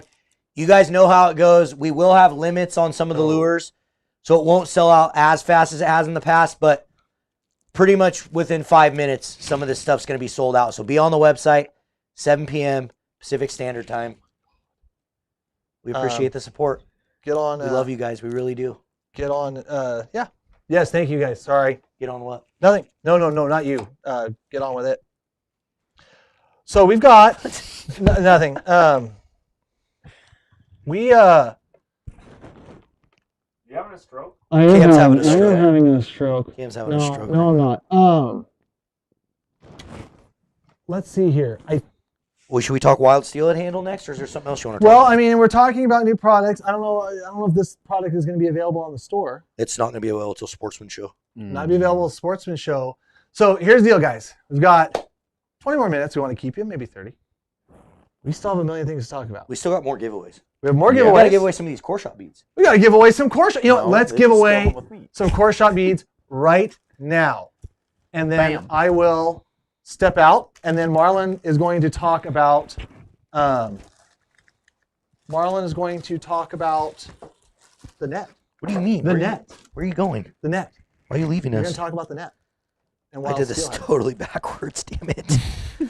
Oh, Marlon. Why are you leaving us? Where are you going? All right. You know what? You guys have been so patient. There's over 550 of you guys watching. We appreciate it. Apparently, I haven't bored you. I don't know if it's the cam rant talking new products. It's always cool to see new toys. It's You know, the let's be drop honest. features. It's the drop you features, know. absolutely. I'm dropping so much money on Sunday. We appreciate it, guys. Without that, we wouldn't be able to film videos. We wouldn't be able to do this live feed. We wouldn't be able to bring you the latest and greatest from the fish politics world. And more things to come, as always. We are always talking and always thinking about what to do next. We had a little powwow sesh even before this live feed. You never know. The world is our oyster, I guess. Yeah. So, yeah. Anyways, let's pick a winner. Let's just rip. Actually, better yet, no. This is what we need to do. Real fast, 1 minute of answering, guys. This is for all the guys that are actually live and have hit the little live button down below on the YouTube to make sure they're actually live. Because I see guys commenting on stuff like when I was ranting before, which that was 25 minutes ago, which now if they're seeing this, then they're already, anyways, doesn't matter. It's all like some weird like time, you know. you understand what I'm saying? Like it's real confusing. It's real confusing. I'm confusing myself. Do me a favor, tell us favorite worm color. Let's just do that. Worm color, your most productive, your favorite addicted worm color. Fire it out there. Clint's going to pick a winner in a minute. And then we're going to talk another product for wilds. I think we should go to the wild steelhead handle. Yeah, we're just gonna talk wild steelhead in general. And spring, and then end on the little rundown on the forecast. Cool. Yeah, do it. Cheers. Cheers. Got a hot mic. I don't have a hot mic. So first we need to pick a winner, Clint. So we're gonna give away this one and this one. Give away 16 too, yeah. Oh no, because I'm gonna give those to you. Oh. So, okay, here we go. Because you like 16s, don't you? yeah. Well, were we just picking a random? Clint's gonna pick them. Yep, Clint's gonna pick a random winner. He's gonna put it up on the screen. I feel like a big man up here. Got half a day. We're gonna give away 2 packs of the brand new core shot beads. You can't even get them yet. And we're also gonna give away 1 pack of the addicted worms. So are you gonna call those addicted worms or drill worms? Addicted drill worms? They're his worms. Yeah, for sure. They're not ours, but there are custom colors. Yeah. Available exclusively at addicted.fishing. Clint, who we got? Bam. Bam. J.C. Burkham. J.C. Burkham, you just won a couple brand new packs of the core shot beads and a pack of the core shot worms by DRO. Shoot us an email to orders@addicted.fishing. Make sure you include your name, your address, and let us know what you want, and we'll get it out to you. Cheers. And we're going to give away something else here. I might give away those spinners or something tonight, guys. We'll see. I really like this purple one. Purple with the white tip. It's something different. You don't see that everywhere. Purple, I'm going to tell you guys, I think out of all the steelhead spinners out there, metallic purple is one of the most slept on colors there is. That's why we did this. I told Nick, I'm like, dude, we have to do a metallic purple one. There's a few rivers. See a lot of them around. Nope. And there's a few rivers I used to fish where this just smoked them. So metallic purple's money. Yep. What did Cam want us to talk about? He just leaves us, dude. Wild steelhead. We got to talk about some wilds. We're going to talk about this already? Definitely. Well, I mean, we can. We need Cam. I feel like that's more up to you. We need Cam for this wild steelhead discussion. I mean, I don't really think he got a phone call. That's why he had Tourette's just now. Someone texted him or something. It must have been pretty important. Here's what we're gonna do. Everyone watching right now, what do you think Cam's important call just was that he had to leave us? There we go. He had to leave every single one of you guys. What is it? Who called him? His wife pregnant? Whoa. Casey Kelly, poker night. What happened? Why did Cam leave us just now? That's the discussion. It's got to be something important. So when Cam comes back, guys, we're going to talk a little bit about wild steelhead handling. We're going to talk wild steelhead in general. Then we're also going to talk spring Chinook forecast and summer Chinook forecast, sockeye, all the stuff for the Columbia River coming up, which is a lot of you, I'm sure, favorite fisheries that we get. Because I know some of my favorite fishing to do is summer steelhead, sockeye, and summer Chinook in the Columbia River. Yeah. I can't really even. It's hard to be put it into perspective. Yeah, it's hard to be being I love out in the sun, in the boat, on the big river. Always a good time. There's also just so many ways you can catch them out there. It's just fun. Just a lot of freaking fun. Mm-hmm. Okay, so everyone's saying Cam had a booty call he had to go attend to. No, I did not. He just got a call from the doctor, found out he got AIDS. Again? That's not funny. Okay. His boyfriend called. Oh my gosh. His wife called 100%. Car warranty scam. Someone. Oh, it was a car warranty. You guys, I'm right here. He loved his kids more than us. That's true. Of course. Sorry. Sorry, not the wife sorry. called. Sorry, not. Yeah, sorry, not sorry. Really. Yeah. We asked guys people what your car call was. What did you do? Actually, guys, I went to take a. I went to take a leak. Okay, God, what the hell? Had to take a dump. Oh, that's a good one. You guys are funny. His parole officer. Pop-off call says he sucks at netting. When did she do? New host of Fishing TV? No. Viagra prescription call. I am old. Getting there. Getting there. Well, Well, good stuff. So let's talk, Cam. Yeah. Wild steelhead. Let's talk Wild about steelhead. Yeah. So It's a beautiful thing. You know, it's a it. beautiful. You're gonna thing. encounter wild steelhead pretty much Right. So most of the year, right? Yeah. Like right now, you could catch one. Wild Definitely. summers, fish in the spring, Yep. fish in the fall. I've seen a lot of wild winters At the getting end of the day, caught. released steelhead fish. We got a new product coming out. Marlon's been integral in designing. Did you already show people it? I haven't shown it. No. No. Oh, And so like that was just the talk that we have another option out there for handling steel, and we wanted to just talk a little bit about steel because I'm already I don't even- seeing the pictures of unclipped steelhead in people's hands, not in waders, up the bank, Up on the bank. holding them waist high in the drift boat, holding them over rocks, Yeah. and everybody who's caught more than one damn steelhead knows that they are a pain in the ass to hold.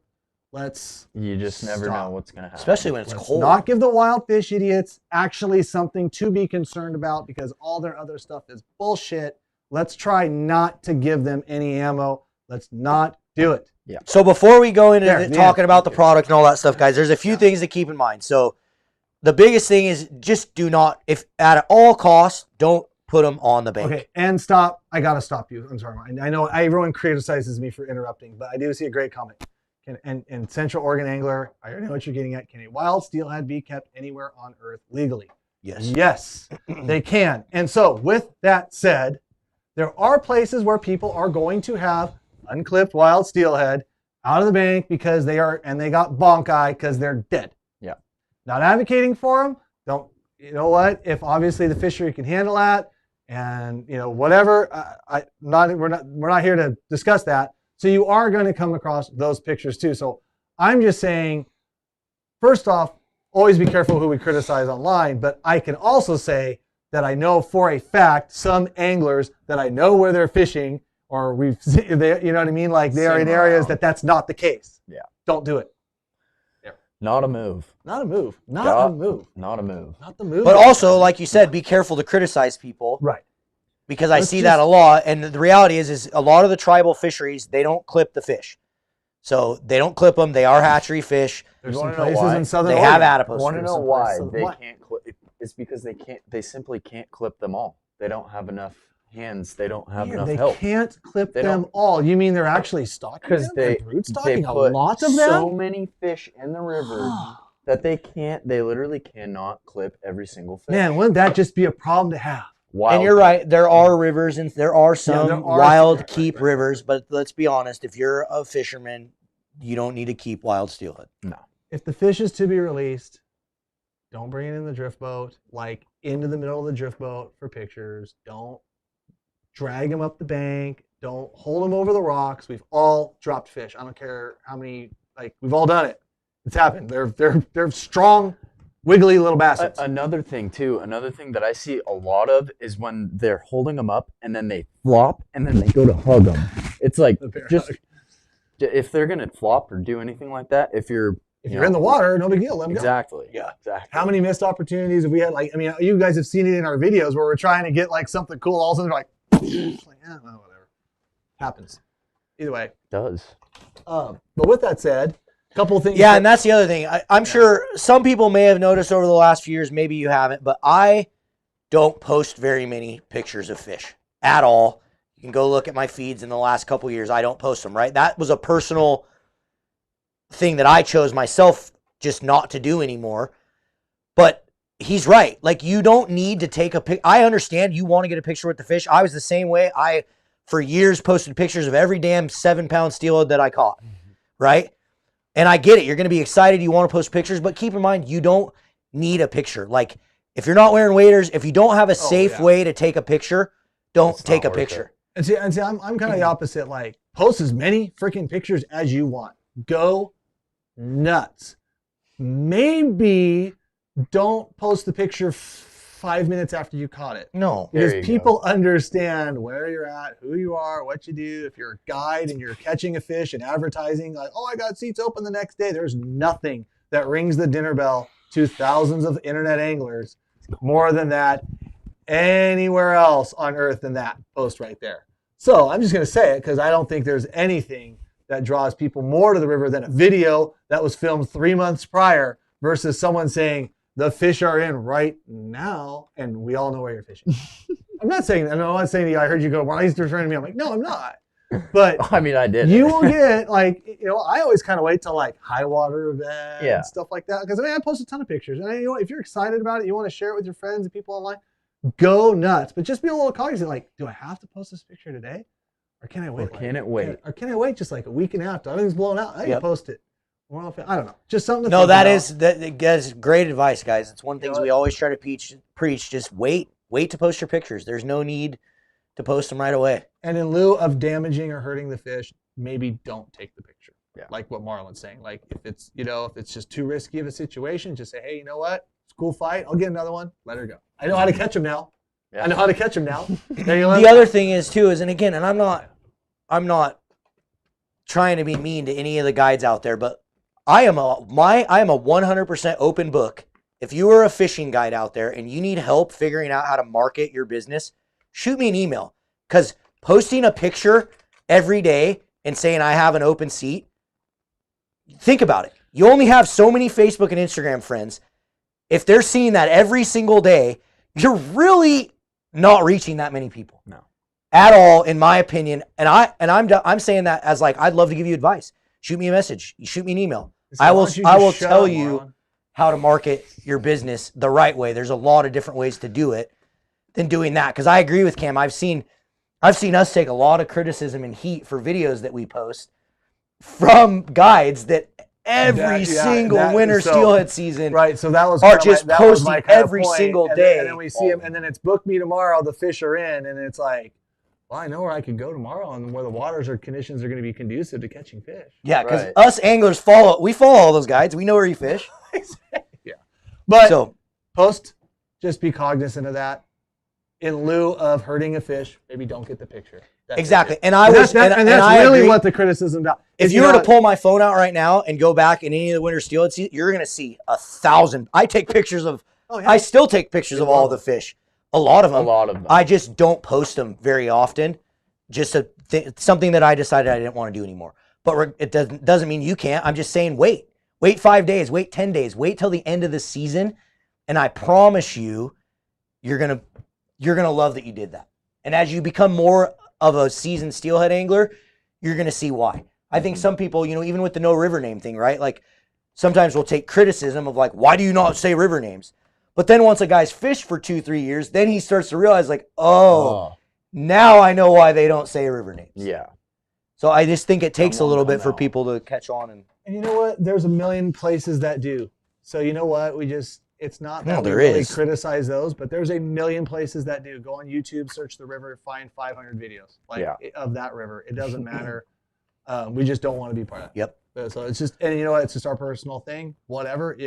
But when I'm calling people and talking about trips, I'm telling them where we're fishing. Everybody kind of is collectively doing it, whether they think they are or not.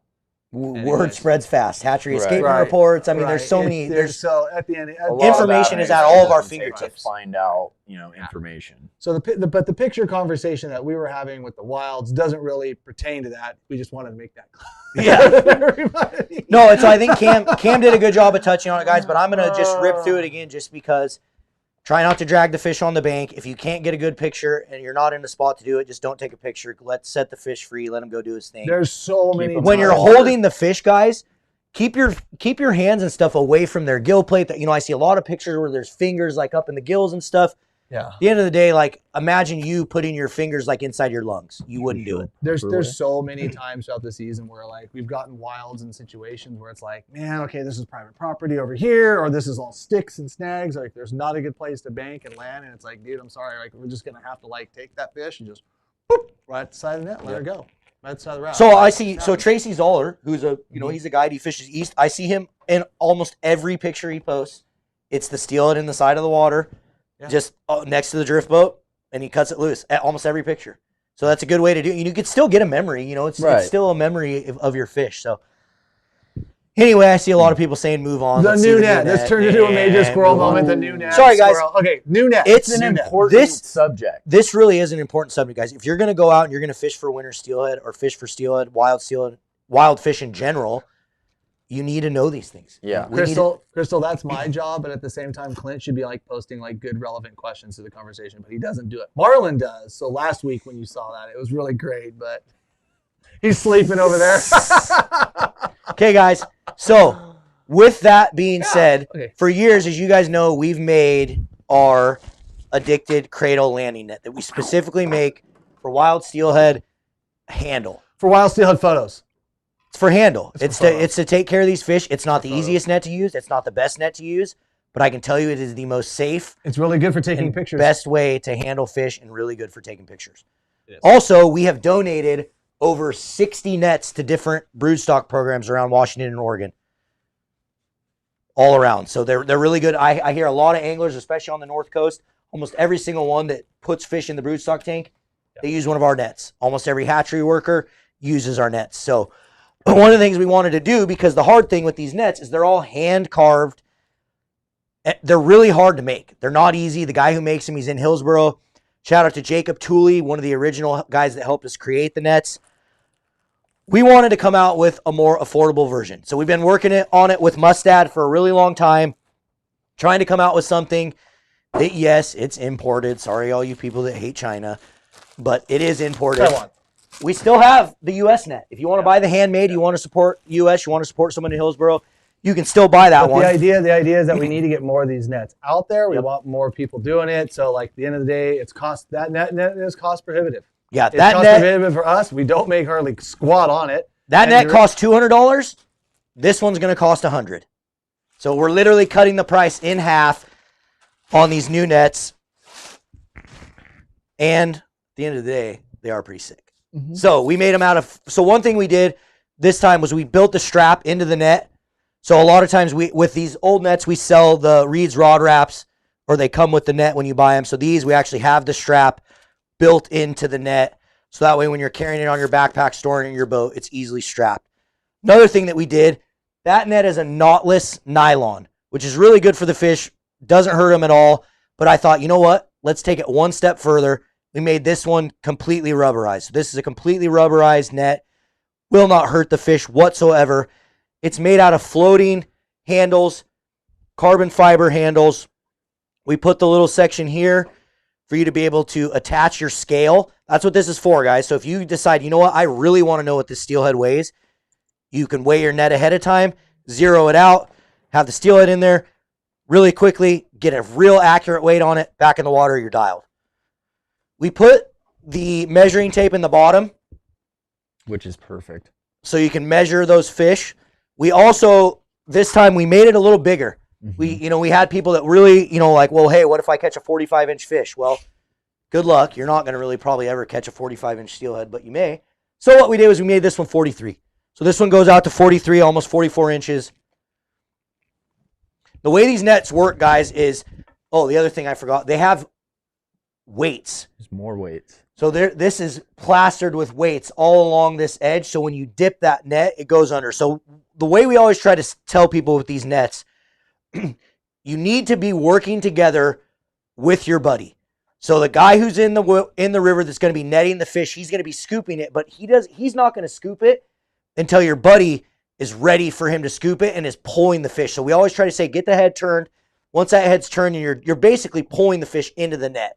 Mm-hmm. It's really hard to scoop it. This isn't like a Beckman. Jared said, I want to see how you land fish alone with one of these nets. It's really hard to land them and know them, but that is part of the reason why we made them floating. And I can show you videos. There's videos of Lonnie doing it and some of us doing it, but what you can do is actually set the net in the water. It'll float, but this end's going to sink. So then all you have to do is have the net in the water. You can use your other hand, drag the fish in, and then close the net, and he's in the net. What you're going to notice is the reason this is called a cradle net is because the second you close it, it cradles the fish. And what you're going to see and realize when that happens, I don't know what it does. I think it's the same concept as like swaddling a baby and wrapping him up, right? When you do that when a baby, and it's really little, newborn, makes them go to sleep. These fish, when they get cradled by this net, I think they almost feel like, shit, I can't do anything. Right. So the difference is like we've seen, and we've all netted a million steelhead. Like when you net them in a hoop, there's spaces and areas like unless they wrap up. Well, when they wrap up and tangle up, well then it's even more problematic for getting the fish out. And for whatever reason, they don't like to just sit in there bent. I don't think they're resting. They're constantly fighting it until they are like 100% exhausted. Yeah. You bring one in a cradle net, you'll close it. Yeah, they're going to thrash. I mean, they're going to. For a second. I mean, yeah, it's boom, boom, boom, boom, boom. And then all of a sudden, it's almost like they feel it on their fins or something, and they're straight, and they're just like, dang it. I'm good. I guess I can't go anywhere. Gives you time to do it out. And then after that, the most important part, picture time. Yep. Just kidding. But then you have an opportunity to float the net. Usually what I do is I tell my clients, okay, tail under the belly, do a little lift, keep it all in the net. Fish gets a little squirgly. You can let off. Fish will just stay right there. He'll push up against the front of the net. He'll stop. He ain't going anywhere. He's not wrapped up. He's not going to roll again. And if he rolls again like in a hoop net, it's going to take all that slack, wrap him up. Doesn't do it. Gives you a couple more opportunities. The second he's ready to go, you push the net down or just lift his head up over and boom, he's out of here. See ya. They also, which what I actually really like about it, and I hate when I carry my hoop net in my raft during coho season because I'm just sticking those stupid hatchery fish in the net, killing them all. Right, or just being like Jason, just tuna hauling them. Just yanking them It up. wraps up and lays down on the floor of the boat. So I don't have this big hoop in my little tiny raft, hanging out, and it's really nice. So there's just, so it took a couple years to get to like the final product design, especially starting with Lonnie, Marlon, and those guys trying to figure this out. But shoot, these nets have been, I don't know, we've probably had them around probably 10 years 10 now. years, I bet. Yeah. Yeah, so the concept's good, but now it's a more affordable one. There's a couple other features on this one versus the wood handle one that are real nice when it comes to the strap, the tape that's measured in the bottom. Did you show people that, Marlon? Yep. You got the tape in the bottom of it. Good all utility purpose, wild steelhead net. Yeah. So guys also have been using them quite a bit for just other species of fish if you're around the world. I've seen a few different things getting used for. Mustad's been telling us that they're selling them to Florida markets now for snook and stuff like that. So they're really just a cool It's a good option. way to just really protect the fish. So, and again, like Cam said, we've been dying to try to get something that's more affordable for people so we can get it into more people's hands. Because I understand spending $200+, $200+ on a net is hard. And if you buy these wooden cradle nets from Canada, which is where cradle nets really kind of originated from, a lot of the original cradle nets from Canada cost $400 or $500 plus shipping. Yeah, I was gonna say. And then you're like paying that the is shipping easily- into the state. Yeah. They were very, very cost prohibitive. And what's funny is even back in the design, I remember Lonnie even emailing and talking to some of the guys up north trying to be like, hey, we want to try to like incorporate and bring this stuff down there. They were not interested. Like just they were doing their thing, and these things were originally done for muskie. Right? Yep. Yeah. So like that's kind of where they came from. They had no interest in wanting to play and do the steelhead thing, and whatever. We'll make them here now. Here we are. And here we are.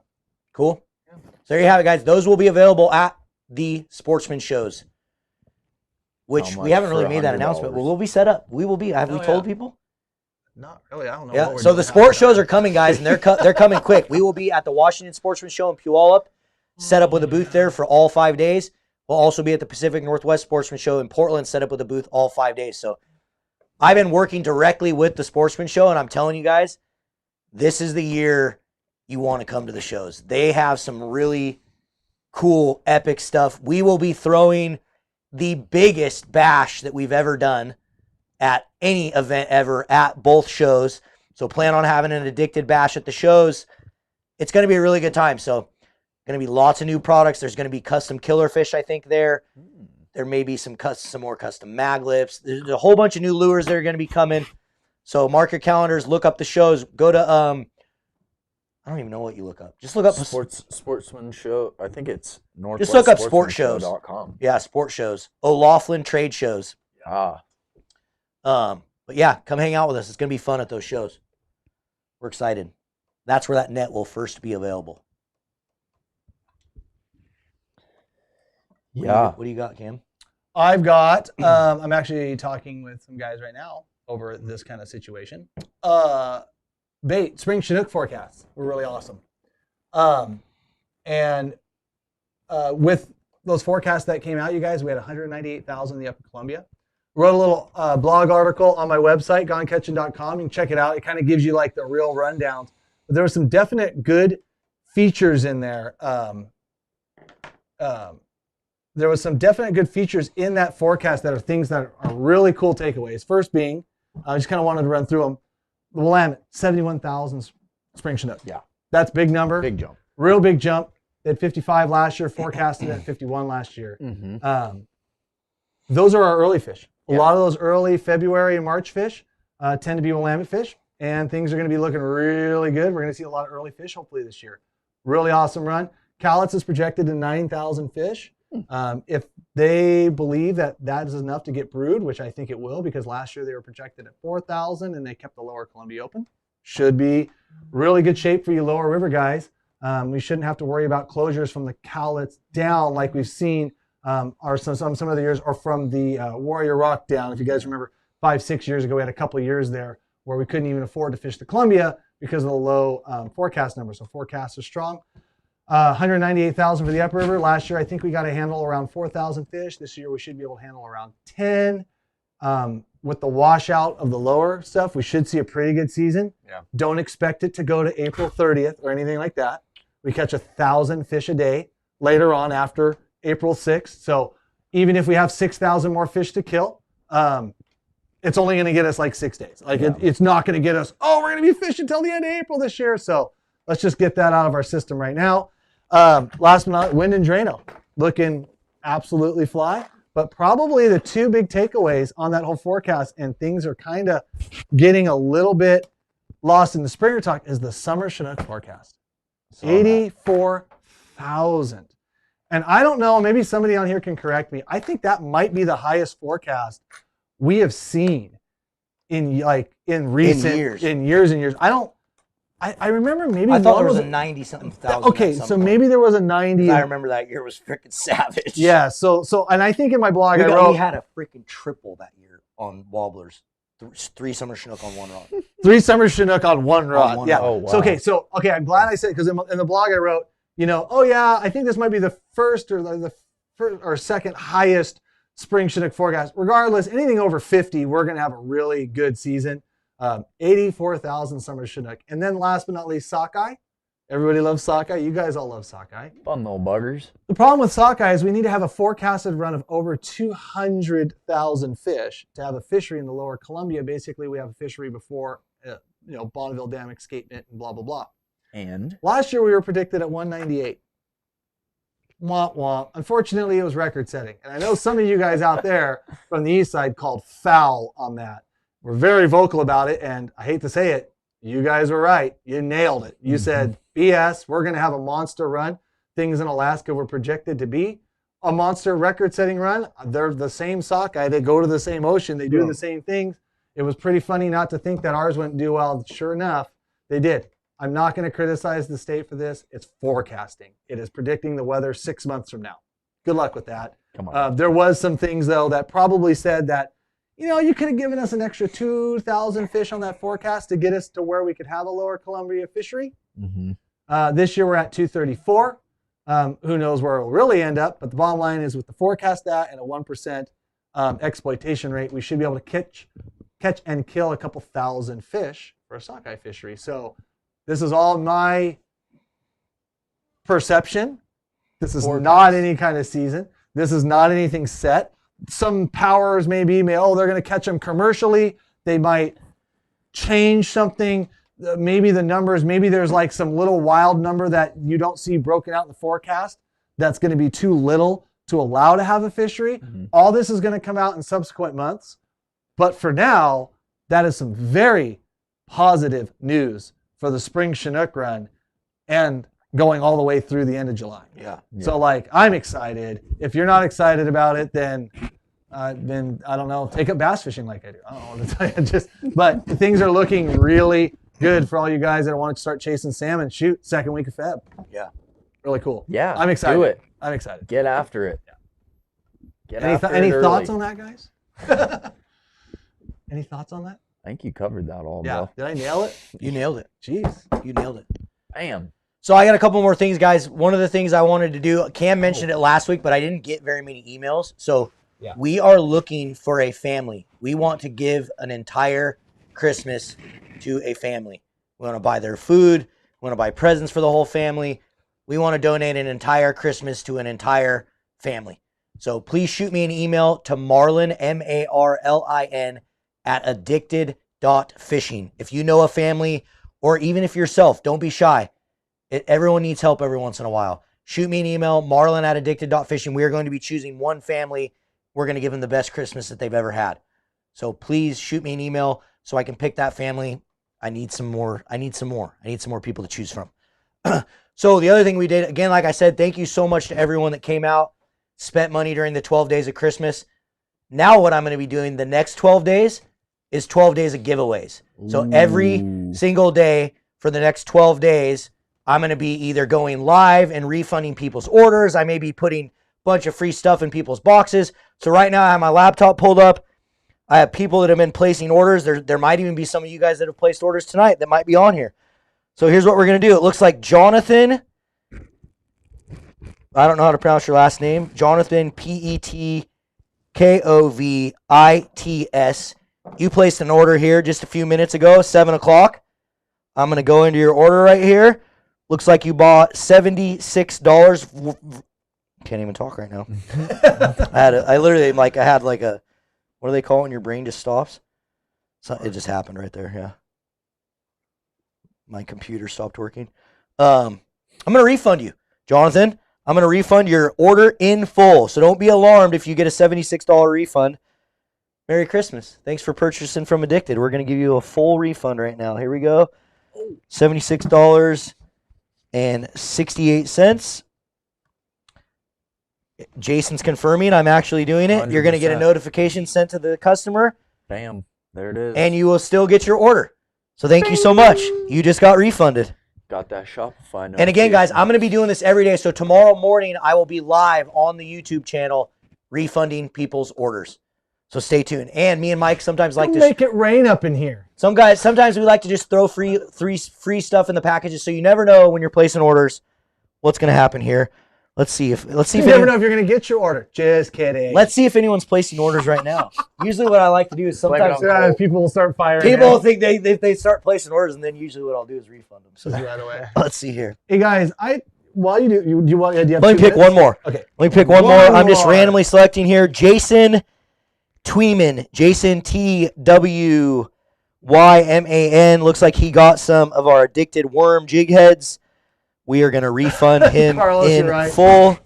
Dude's wife is going to see this and know he was spending $76 on worms. Oh, shit. I didn't even think about that. Sorry, dude. Sorry. But yeah. Under the bus. Here we go. Busted. We are refunding this customer as well. You're going to get an email saying that your order was refunded. Bam, there it is. There it is. Jason Tweeman. Hope you have a happy holidays and a Merry Christmas. Make it rain. Let's see here. You should have like dollar bills, like big money Marlin. Something like that walking around the shop. I mean, like I said, guys, you guys you came get a free pack of beans. You get a free pack of beans. Oh, right here. You guys came out in droves and have been literally, we're so behind in that shop in there because you guys have been ordering so much from us. So I like to give back when I can. Like our public PR campaign to help. And we're going to do it. We're going to give back. Let's choose Ashley here. Ashley placed an order today at 4:57 p.m. Ashley Babcock, we're going to refund your order in full here. Here we go. There it is. We should have like a little bell every time. Ding! $24.44 getting refunded. Looks like she ordered a bunch of our stickers. There it is. Ashley Babcock, hope you have a Merry Christmas. You just got refunded. Okay, Cam, you want to go while I try to find someone else? While you're doing that, I'll wait to see if anyone places orders and maybe they might get refunded. Nets are sold out. Yes, these are a new product that's coming into the. Our landing nets are sold out? But he just said nets are sold out. I don't know what I meant, but maybe you went on the website. And I do remember Mike saying there was only like 3 left actually in true inventory that hadn't shipped. Anyways, we'll check on that. But the new nets I do know are the Sportsman Show, right? Oh, here we go. Yes! Boy. Someone that's not me. Oh, I laughed, Mike. We're calling Mike, guys. We're calling Mike. Yo. What are you doing? I'm at home. Oh, you're live right now on Facebook and YouTube. What's going on? Are landing nets out of stock? Yeah, I was told not to order more because of other thing. That's not what I said. I said keep small quantities in stock. I told you I had It's almost like if we had an inventory control level thing, it would just be not a problem. Oh, never It mind. has nothing Hey, to do with that. hey, I'm just kidding, but No, we everything to to get do some with that. nets for sure. We should keep at least a few in stock. Okay, yeah, because the other day I think it was different, but I will call him. No, and it let him definitely know. wasn't. But Oh, I wish I had it in an email. Not you guys. Yeah, you What? Now you guys are getting Why would behind the scenes. Why would I eliminate? I would never eliminate them. Who thinks we should fire Mike and Clint at the same I've time? said we got to keep Wait, like what? just a few in stock. Curtis was going to buy one. Curtis, email orders at addicted.fishing. We'll take care of it. Anyway, yeah. We'll get We you will, some. we will have some soon. Cool. Thanks, Mike. Appreciate it, buddy. Damn, your mic. No problem. Bye. Bye. What is on? Okay, guys, more are on the way. I don't know. It's green. I got green. Everything good. Anyway. Good. No, you're dead. We love Mike. Guys, Mike is a big part of the online store. He does all the ordering. He does a lot of the inventory stuff. Mike's a huge part of what we do. Wouldn't be able to do it without him. But he failed on the landing nets. And he tried to just blame it on me live, which we ain't going to let that happen. We turned right back around. Jacob Michelet, I heard you liked our Hog Johnson shirt, dude. You want me to get you one of those? It's hot in here. Spoil someone else's Christmas gift. Oh, that's right. Sorry, Heath. I didn't even think about that. Ooh. I'm sitting there like telling Yeah. people their names and then what they bought. Hey, well, at least I refunded. If I refunded it, that means you can just get a new gift. Right. Nobody's Get saying another gift. Nobody's saying anything.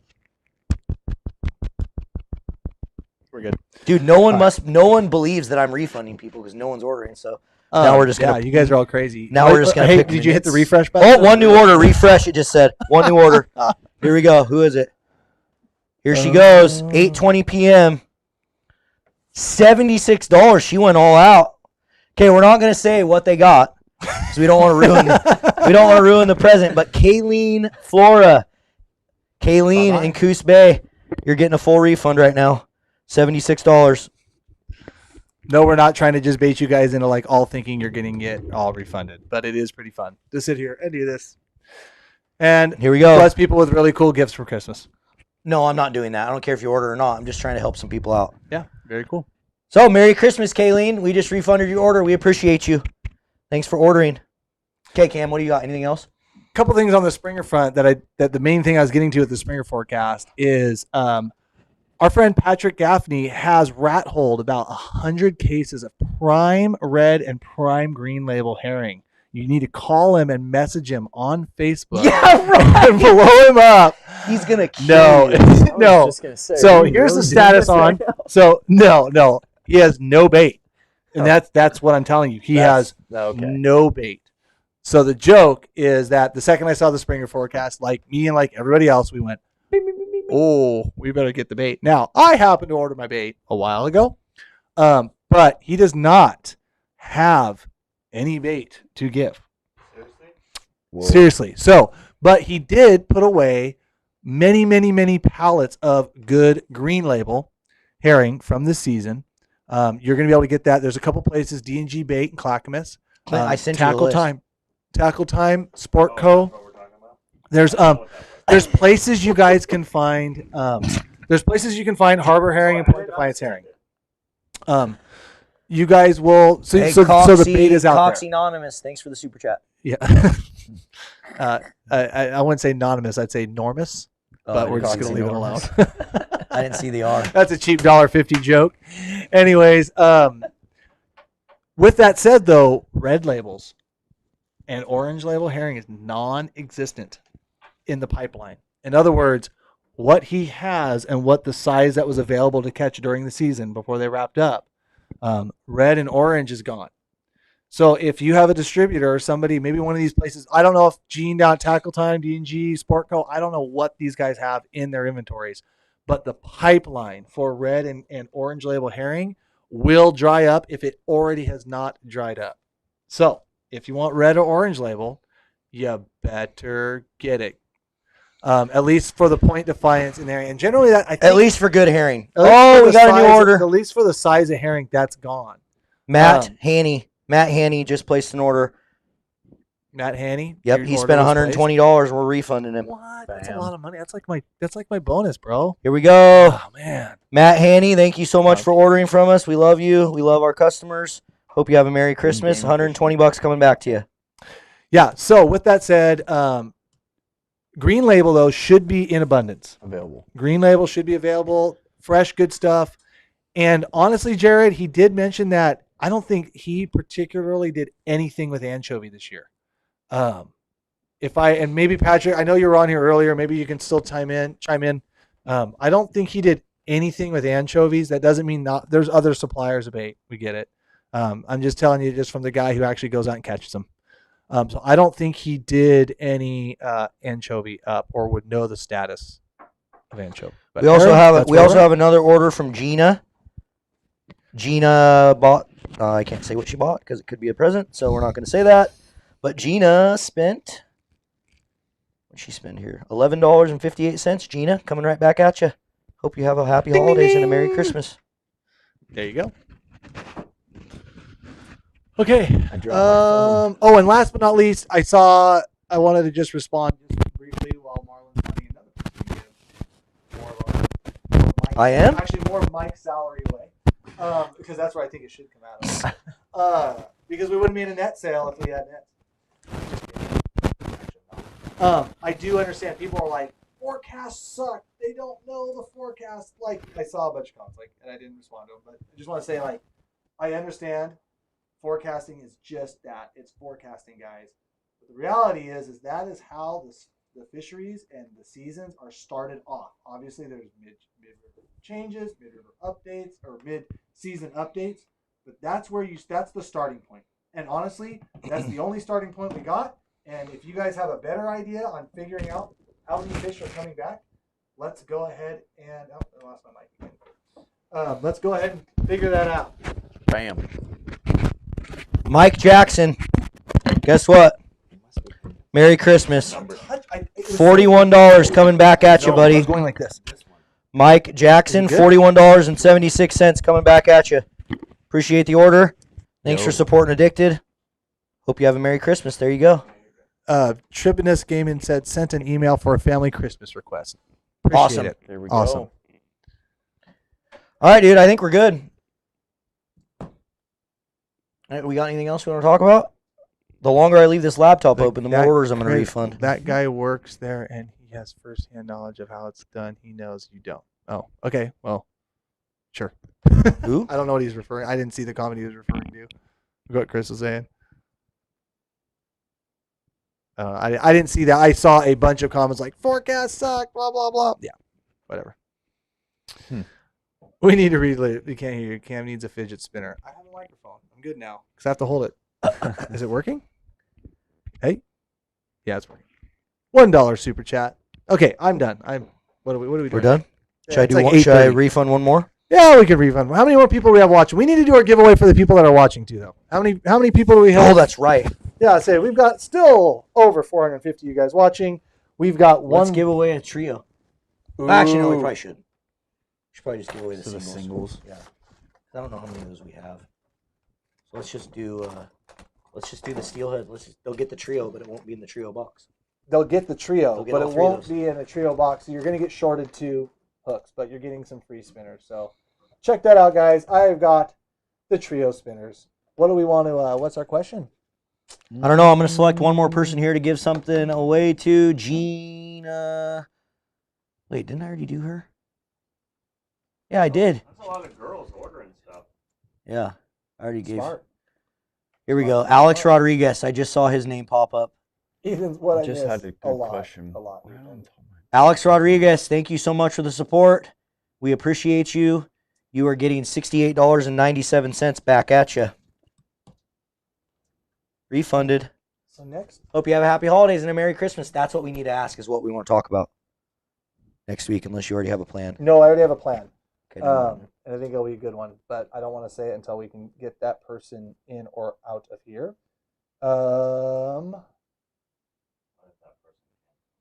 If you can, then great. If you can't, then great. Alex, your money's back to you. Appreciate you. Thanks so much for ordering. Yeah. Okay. Well, what else? Is that it? I'm done. You're done. I'm done. Okay, guys, so don't forget, this is just day 1 of the giveaways. I'm going to be doing a bunch more of this. Me and Mike also have plans. If you ordered from us and you live local, there's a chance that we may hand deliver your order to your house, just like the UPS man. So Like Santa Claus. we're going to be doing some of that, and we plan on bringing some of our addicted followers and fans and people that have been supporting us for a long time or just placing orders on the website. We plan on showing up at your house and just giving you a whole bunch of stuff on top of what you already ordered. So stay tuned for that. We're going to be doing a bunch of that. I'm going to be refunding a bunch of orders. And just the next 12 days, basically, is the 12 days of giveaways. So we're going to be doing a bunch to give back to all you guys that support us on the website or just support us in general. I was going to say, maybe don't even think that you have to live like around where we live. That's right, because we're going to be going. We're going on an 8-hour drive. I didn't even think about that. I was going to say that would be pretty cool. Like we're going to have to go through the order list and see. Just show up on some dude's doorstep in Southern Oregon, in California. Yeah, it might be kind of fun to do. That would be super cool. All right, guys, I have got what's the question? Fire. What do we got?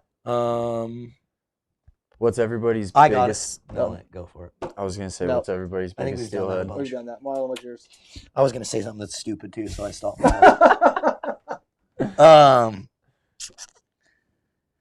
When I'm back there, I always come up with good questions, but when I'm up here, I'm like focused on, doing what I'm doing. What's here. everybody's favorite plug pattern? No? Yeah, vote. Okay, shoot. I feel like we should just say no to everything Jason says. That's all right. All of the products that you just showed, what's everyone's favorite? That's a good one. What are you most excited about for the winter drop? What are you most excited about for the winter drop? And just because we've been sitting here for this much longer and I've seen a bunch of orders come through, we're going to refund someone else just because I love you guys. And Eric? Maybe, how about this? Let's not ask a question. Maybe let's actually reward the people that have been commenting on the live feed just organically. Yeah. So you know what? We're not going to do this all the time, but we're doing it now. We already asked a question. There's tons of questions. I already asked a question. There's tons of people. Oh gosh. Okay. Well, you never know when we're going to do that. So the reality is, guys, is the way the comment randomizer works. It just picks a random comment. So even when we ask a question, all we're trying to do is get you guys to comment more, because the more you comment, the more it helps us just get the feed out there to more people. So just be commenting, interacting. The whole point of these feeds is like, we learn from you, you learn from us, and it's supposed to be an interactive experience where we can talk to each other. We know we miss a lot of questions. We're sorry. We try to get to everything that we can, but interact as much as you can. Every time I post them, you never read Okay. the one that's up there. Because you post a lot of the dumb ones. So that's why I stopped posting them. And I answered both of them. All two of them. Because you post ones that are like making fun of things or stuff. Like post ones that are actually like getting Contributing a to the good conversation. conversation. Like Marlon did last week. Go back last week and watch the live feed and see how it came out. Hey, it seems like we're rough on Clint, guys, but at the end of the day, We are. I really want to say, I know Clint knows it. I've told him a million times. Clint's like my brother, guys. I love Clint. He's okay. We wouldn't be able to do these live feeds or these podcasts without him. So everyone give Clint a big round of applause. And I already said I was going to refund Mr. Eric Cockle. He placed an order for $76 on the website. What's up with $76 and $74? I'll tell you why. They're ordering a specific thing. It's a common product. It's a common product that they're ordering. It's a popular product. Mm-hmm. Gotcha. Something you put fish in. Oh, yeah. So we're going to refund you, Mr. Eric. Thanks for placing your order. $76.05 coming back at you.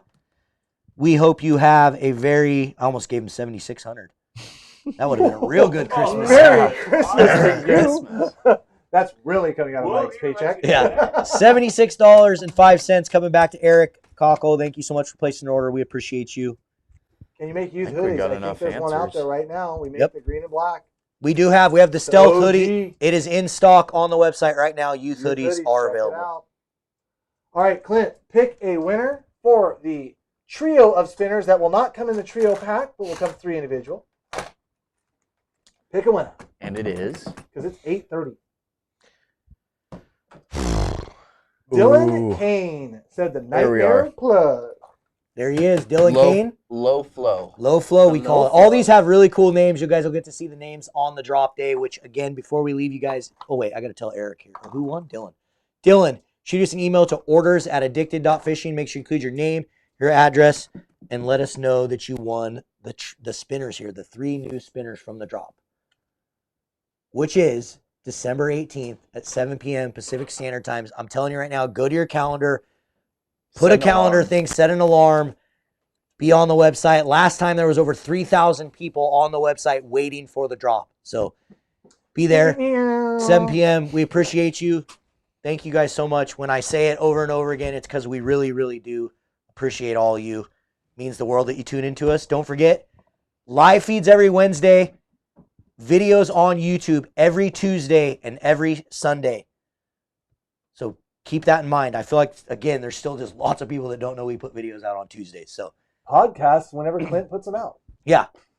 Whenever we record them. We do also have podcasts, guys. You can follow us on all the different social platforms. We appreciate you. If you're not following along, follow us on Instagram, all those crazy, cool things.